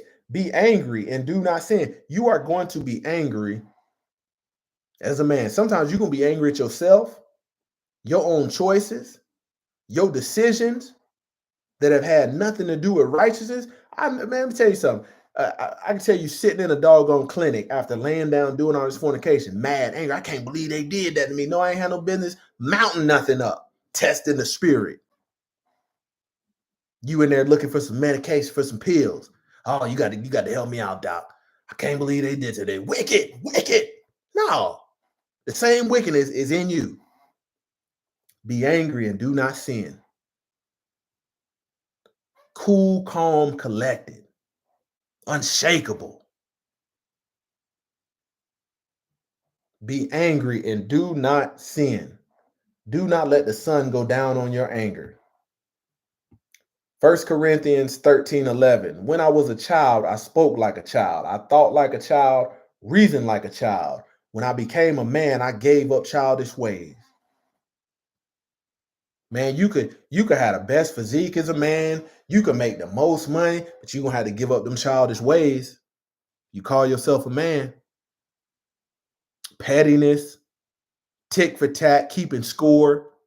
There ain't no forgiveness in that. Ain't no mercy in that.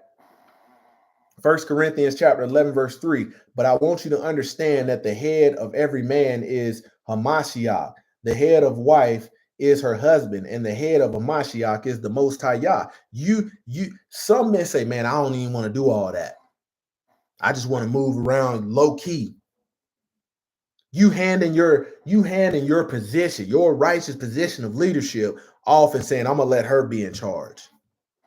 That's not the will of Yah.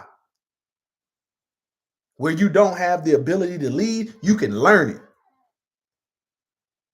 Learning leadership in the world is only going to take you so far. The pinnacle of leadership is righteousness. 1 Peter 3:7. Likewise, husband, live with your wives in an understanding way. Man, how can you live with a woman in an understanding way if you yourself don't have understanding? You yourself as a man don't seek understanding. Man, I tell young men all the time, realizing and telling them my testament, man, I didn't know nothing when I got married. Didn't know nothing. Wasn't seeking it, man. I was, just trying to get the bag. Didn't know nothing. Didn't know how to deal with nobody in no understanding way. Didn't know how to say I love you in the middle of an argument. All I knew how to call somebody a bitch. Showing honor to the woman as the weaker vessel, since they are heirs with you the grace of life, so that your prayers may not be hindered. Man, a woman is a vine that's going to produce fruit, but you got to nurture that. This is the reason why when you talk to a woman like you talk to men, they take it a different way. This word is telling you to deal with your wives in an understanding way. Esteeming her highly, man, because she's going to allow your lineage to be carried out, your bloodline to live on, your name to live on.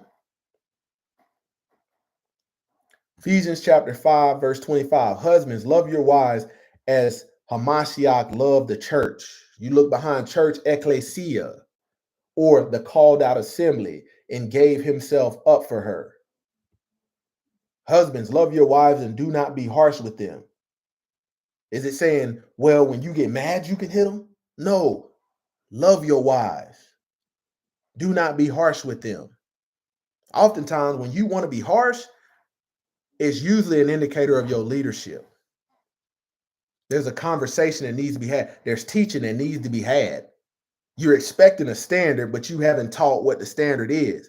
You're expecting a standard that's high, but you live in a low standard.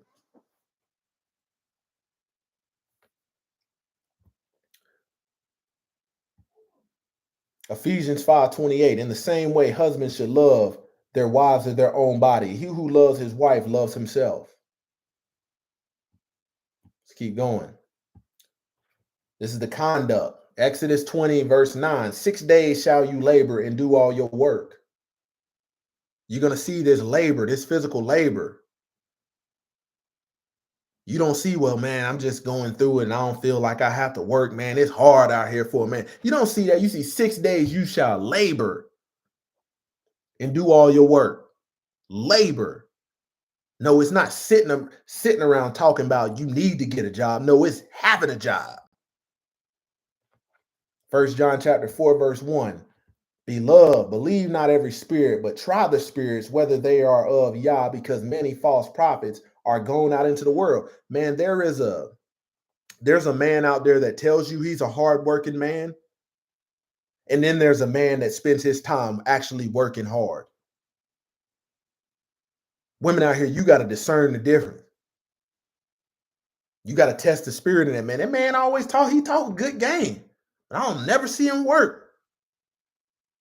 Chances are he's doing something. He's not earning his money in a righteous manner. But he got money though. You're gonna find out the hard way.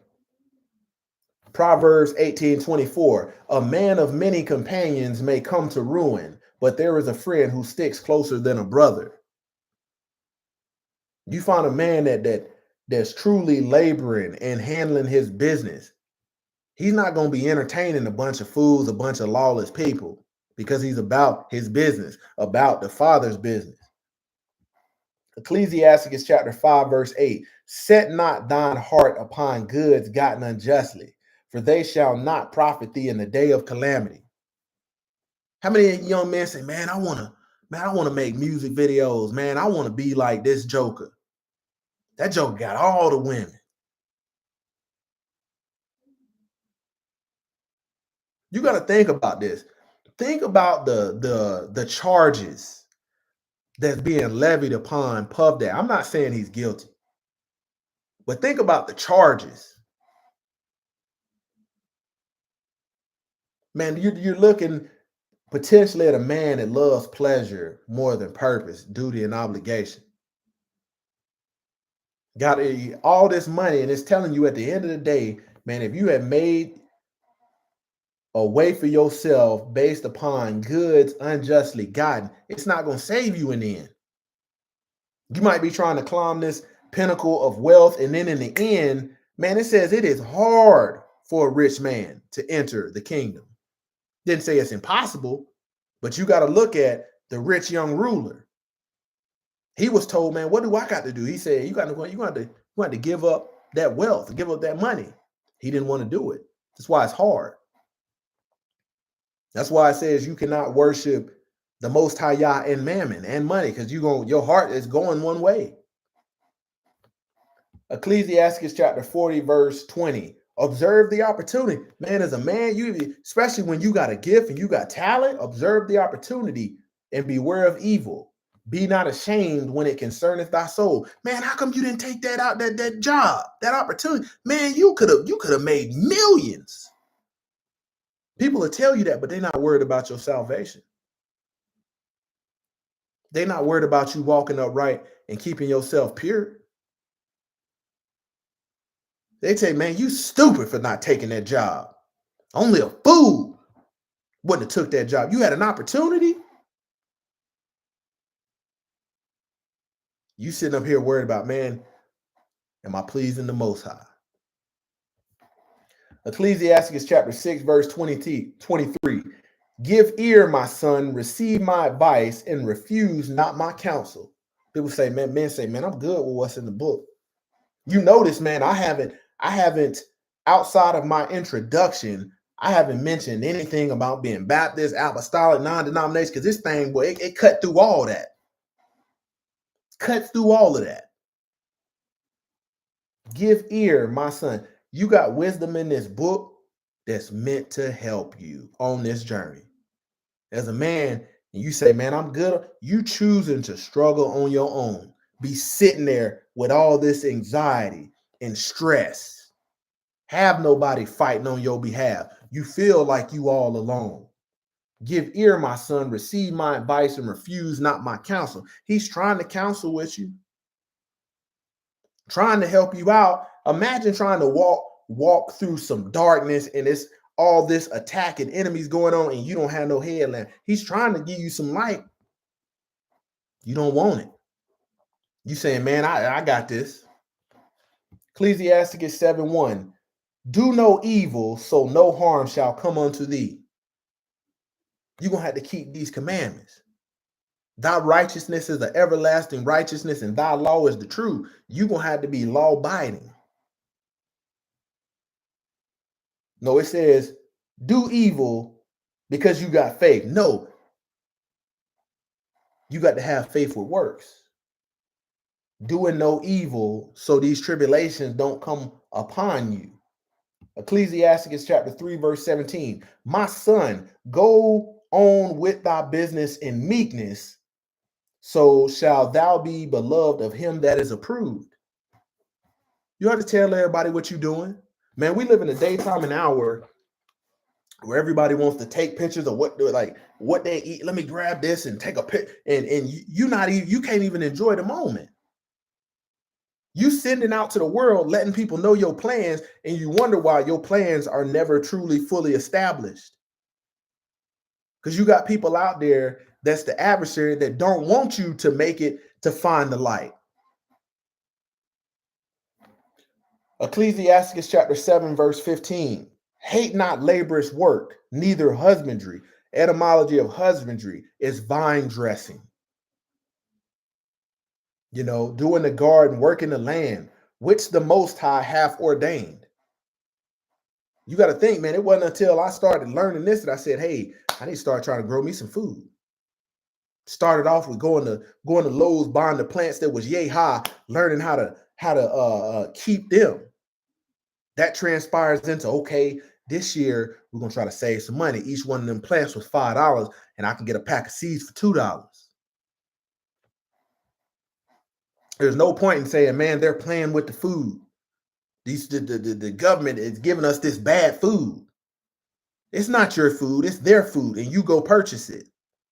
The solution to that is growing your own food, raising your own cattle. But you can't do that being 1 foot in, 1 foot out. Ecclesiastes chapter 7, verse 25. Here's another one right here. Don't let your daughter run off with some doggone thug hoodlum because he got a little style, a little bit of swag. Marry thy daughter, and so shalt thou have performed a weighty matter. But give her to a man of understanding. I'm not giving my daughter away to no man just because he got money. Why? Because he's not going to perform a duty to her. He's going to take all the pleasure and then leave her broken up, virtueless. Ecclesiastes 9:15. Let thy talk be with the wise. See, when you hanging around fools, that's the reason they just want to sit around and look at women. Man, look at that big old booty. Boy, she got it going on. Look at all that junk in the trunk. You dealing with brothers that don't want to fulfill no duty. Let thy talk be with the wise. Men that's gonna pour and give you wisdom. Fill your cup, not keep your cup empty. And all thy communication in the law of the Most High. So let your doggone conversation be in righteousness. Say, hey man, hey brother, hey, around this age, man, you might want to turn it up a notch on your daughter, because if you not, this is when these attacks is gonna come. And you won't be able to give her away in marriage, give her to a man of understanding. Why? Because a plum fool is creeping in. Ecclesiasticus 11:14. Here's another one, boy. I told you, this swag check. It ain't gonna do you no good in the end. Check my swag, check my style, check my drip. Boast not of thy clothing and raiment. Boast not. Don't take no pride. Boast not of thy clothing and raiment. This is what I tell you, man. When you answer this call of duty, your confidence come from within. Man, when I was in my early 20s, man, I was taking my paychecks and going to Foot Locker and Foot Action and buying all these shoes, and was sorry as hell. Worthless. I'm telling you.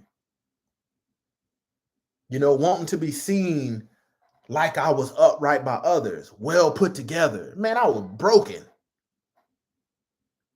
I don't care nothing about none of that stuff now. I don't give a damn. Nobody saying that, man, that brother got on a Walmart shirt. Don't care. Don't care. You don't know the amount of labor that you may say, man, what he got on them dirty boots for? Hey, doing what's in the book. I'm telling you. It's not even feasible to live like I was living and live set apart now. It's something to always be done. I tell you, I got a couple pair of sneakers. I got some PT shoes I use for PT, and I got like some $30 sneakers that I wear. Some Skechers. I was wearing Skechers before Snoop Dogg had them. Why? Because they was comfortable. But man, what you got them things on for? Used to go spend all my money on shoes and fashion and clothes. Mine wasn't focused on leaving no inheritance. It wasn't until I started walking upright that I valued a good pair of boots. You got to think, man, a lot of this comfort that men today know was built on the behalf of men that wore boots. Let that sink in. The brothers that built these structures that we operate in was wearing boots. They wasn't doing a swag check. They was getting dirty. They was getting it out the mud.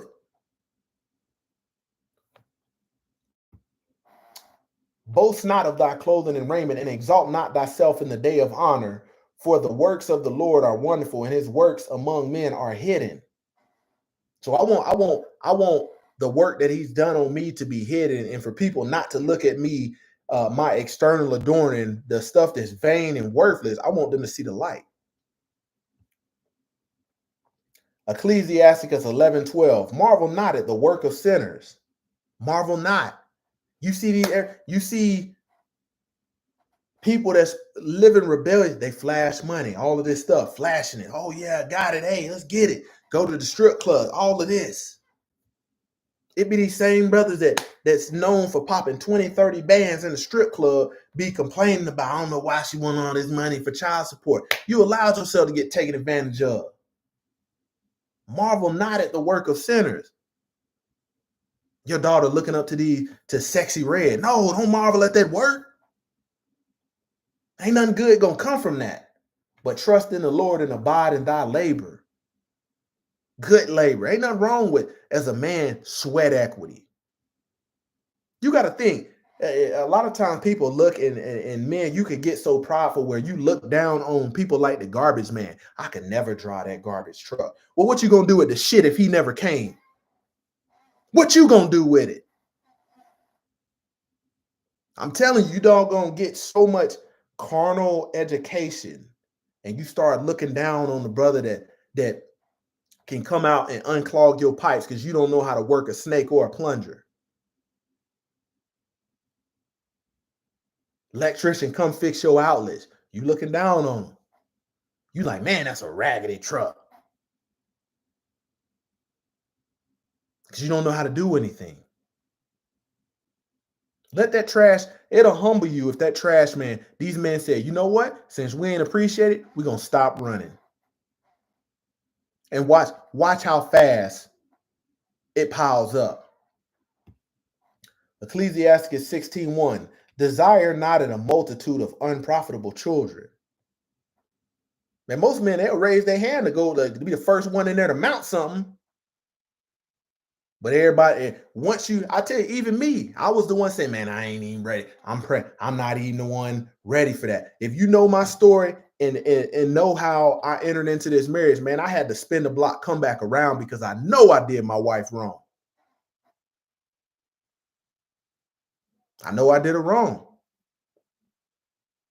Would have done no good to ask for all this forgiveness, but leave her in the suffering. Said, man, I can't keep going from woman to woman like this, wanting all this pleasure. Desire not a multitude of unprofitable children. What you think? How you think your kids gonna be if you just lay down squirrel trying to get a nut and they don't get no training? They're gonna be unprofitable. Neither delight in ungodly sins. Ecclesiastes 16:24. My son, hearken unto me and learn knowledge and mark my words with thy heart. The reason you can't walk upright is because you're not taking his word in. It's not in your heart. Ecclesiastes 21:11. He that keepeth the law of the Lord getteth understanding thereof, and the perfection of the fear of the Lord is wisdom. All the time I was moving like that, I was saying God is good, Jesus is good, all the religious stuff, but I didn't have a fear of the Most High. I'm telling you, hey, let me tell you something. A lot of these jokers that say what they could not do, thank you, Nathaniel Nelson, thank you. People say, man, I couldn't do that. You got to think about a lot of the stuff that most men won't do. They generally don't want to do stuff that has to do with honor, that has to do with valor. People say, man, I can't be a police officer because they don't make enough. I can't be a security officer because they don't make enough. Man, let you pick up that phone and call 911 and somebody say, hey, we don't have nobody to send to you. And you're not a capable man that can protect and defend yourself. That'll humble you real quick. You got to think, man, people look down on the people that's actually doing it.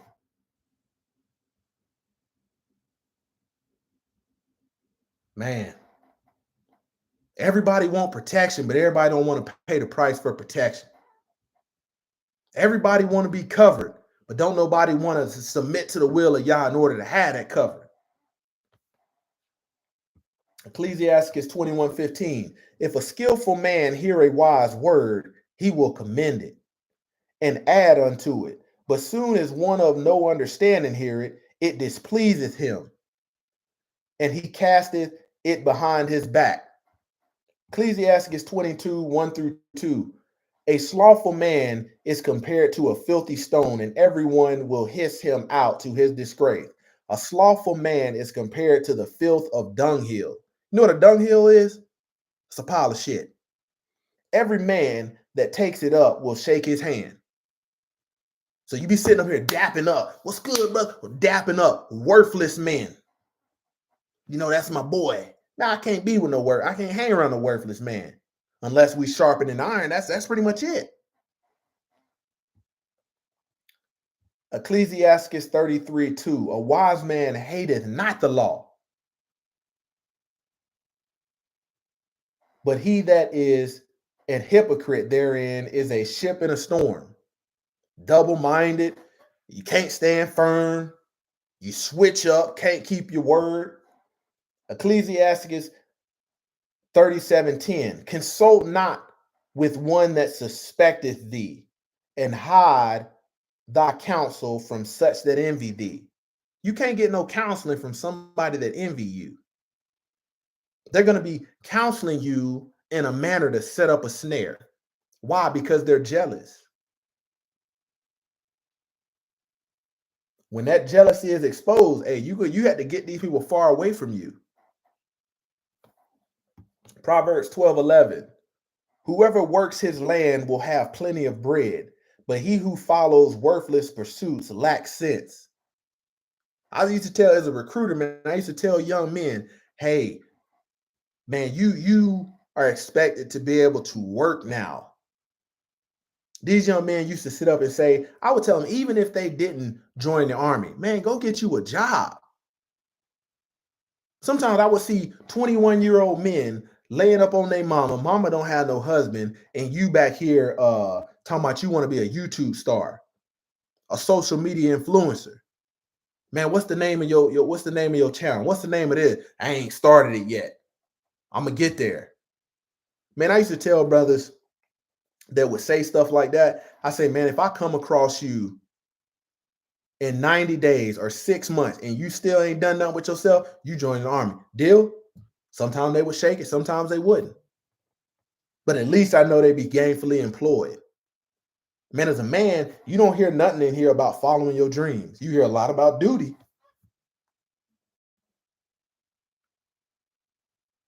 You got to tell a lazy man, the minute you start talking about some work and something that could give him some substance, some provision, you go get this, man, my dream, that ain't really what I feel like I should be doing, man. But you sitting up eating off the back of the work of another man or somebody else laboring. 2 Thessalonians 3:10, for even when we were with you, we would give you this command. If anyone is not willing to work, let him not eat. Now, let me tell you something. I could stand to lose a couple pounds myself, but you won't be able to call me lazy because I'm working. I enjoy a good laborer's work. So how did we get all these lazy fat men? Who feeding them? Who has supported this standard being low? I'm telling you, if you got a big old obese son and that joker lazy, stop feeding him. Make him earn his food. His joker could go probably about a week. Some joker getting 3, 4, 5, 6 meals, getting more meals than the working men. Well, he's just kind of he just kind of soft. He gonna stay soft until you harden him. Till you get out there, they're just gonna need to be on the riding lawnmower. Give him one of them old ones with the spiral wheels, and you got to manually push it. You got to think about this. You got a whole bunch of this daytime and hour, a bunch of fat men. They want to be women, so you want all this covering. You want people to dress you as a woman because you don't want to work. The root cause is laziness, and you bigger than all the other brothers, and you want to be treated like an entitled woman. What? Who's going to feed you because you feel like you deserve the same entitlement as a woman? Proverbs 13:11. Wealth gained hastily will dwindle, but whoever gathers little by little will increase it. You might not have nothing today, but keep on laboring. You'll have something. Don't try to follow this ways of the world. Keep up with the time. Man, I tell you, the time that I had a hoopty, I was freer than I was now. Just didn't know it. Why? Because you're trying to get out there. You'll rush and go get into these payments. Borrower is slave to the lender. Then you're going to spend time in life trying to get out of it. Proverbs 21:25. The desire of the sluggard kills him, for his hands refuse to labor. You got to see some of this, brothers. You look at the show My 600-Pound Life, and they tell you, and Dr. Navarian be telling you, hey, you don't have that much longer to live. At some point, you said, man, I'm done moving. At some point, you said, I'm done moving. I don't want to move. I just want to lay here and fry chicken in the bed. You said that's my new standard. Everybody else treats you like Buddha. Coming to drop off Bojangles, KFC, Popeyes, churches, Burger King. Proverbs 24, the sluggard does not plow in autumn. He will seek at harvest and have nothing.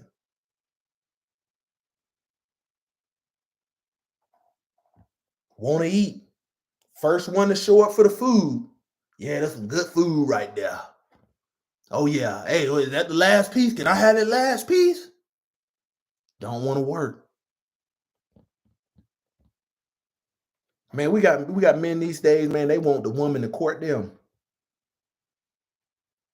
I said, man, boy, you wonder why it's jacked up. I'm glad I ain't got to be out there no more. James chapter 4, verse 17. So whoever knows the right thing to do and fails to do it, for him it is a sin. James 1:22, but be doers of the word. That's an action word, not hearers only. Deceiving you can sit up there and say, amen, hey, all you want. Be doers of the word. The stuff you amen, you're supposed to be doing. Matthew 6:24, no one can serve two masters. You got to think, man, when you leave home as a young man, I'll tell you in my case, man, I wasn't thinking about serving the Most High. I was thinking about how can I get my own crib, get my own car, get some rims, get some shoes, have a little money in my pocket, be able to go to the club, drink, find me something to mount behind. One thing about no righteousness. Grew up in church though. Never heard nothing like this, what you getting today, not once being taught. Heard a lot of motivational speeches. No one can serve two masters, for either he will hate one and love the other, or he will be devoted to one and despise the other. You cannot serve Yah and Mammon or money. Exodus chapter 20, verses 3 through 5. You got to look at it, man. A lot of these men want to be gods, worthless gods. Thou shalt have no other gods before me. You got to think, do you put yourself before the will of the Most High? What's the sacrifice in that? Thou shalt not make unto thee any graven image or any likeness of anything that is in the heaven above, or that is in the earth beneath, or that is in the water under the earth. Thou shalt not bow down to thyself to them, nor serve them. You want to serve others, or you focused on serving yourself? You want people to bow down to you? A woman to worship the ground that you walk on, when the ground you walk on, because how you walk is under judgment. For I, the Lord Yah, am a jealous Yah, visiting the iniquity of the fathers upon the children unto the third and fourth generations of them that hate me. Philippians 4:13, I can do all things through him who strengthens me. Man, you don't have to have this might on your own. And as a man, when you're walking upright, you know when the power is on. Messiah Yahushua HaMashiach, he paid the bill. It's paid up. It's paid up. But you got to seek him. You have to seek him. You can't be around here trying to find, in this world, they got all these, everybody talks about energy. Oh, that's bad energy. Man, there ain't no alternative power. This power been paid for. It's plentiful. And you got to choose to walk in it. You got to choose to walk in it. Be filled with it.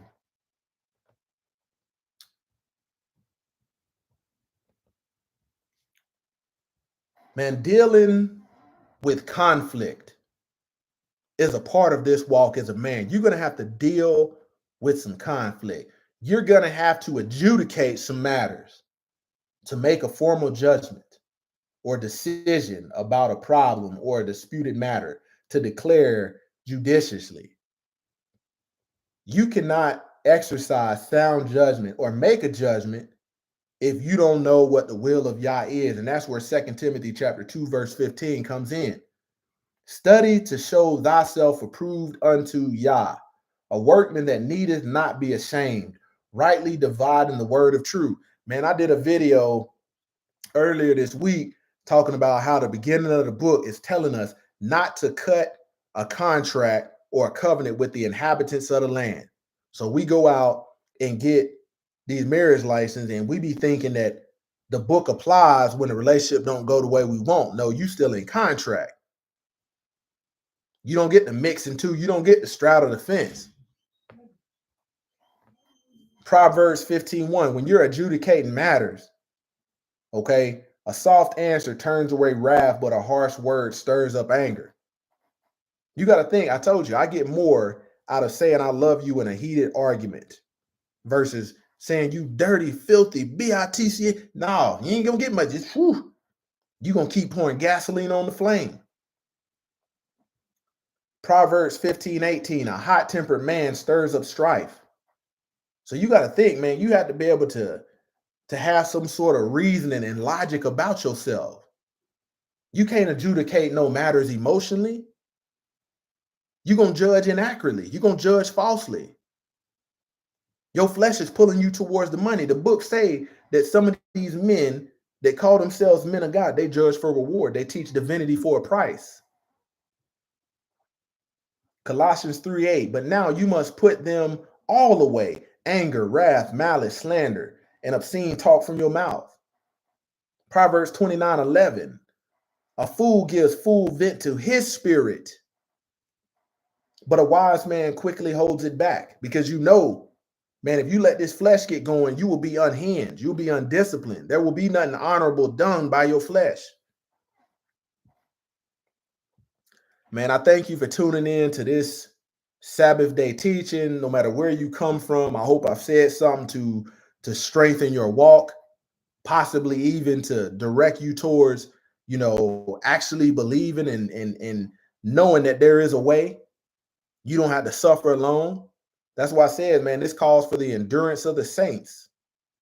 Endurance. It don't say it's just for the next week.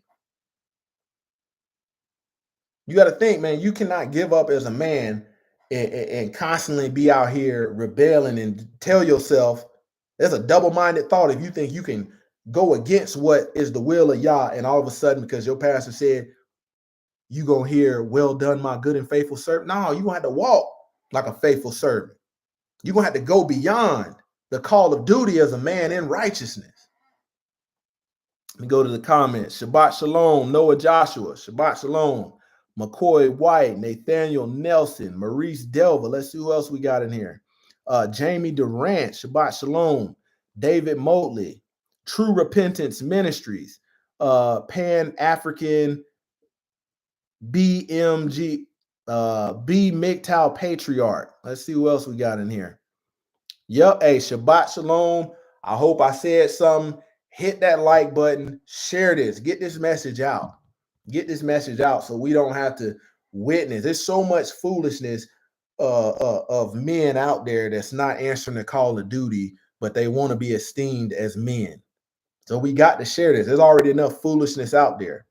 So we got, in these last days, we got to try to keep in the fold and try to bring, men that need to be in the fold, that are struggling to find the light. We got to try to bring them in.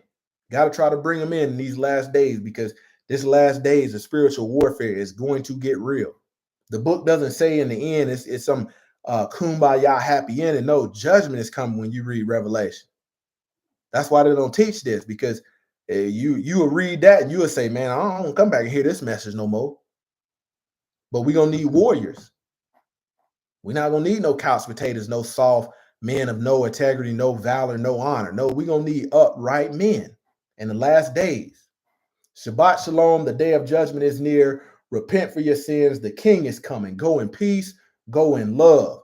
Closer to Yah Ministries, kicking that thing gun barrel straight.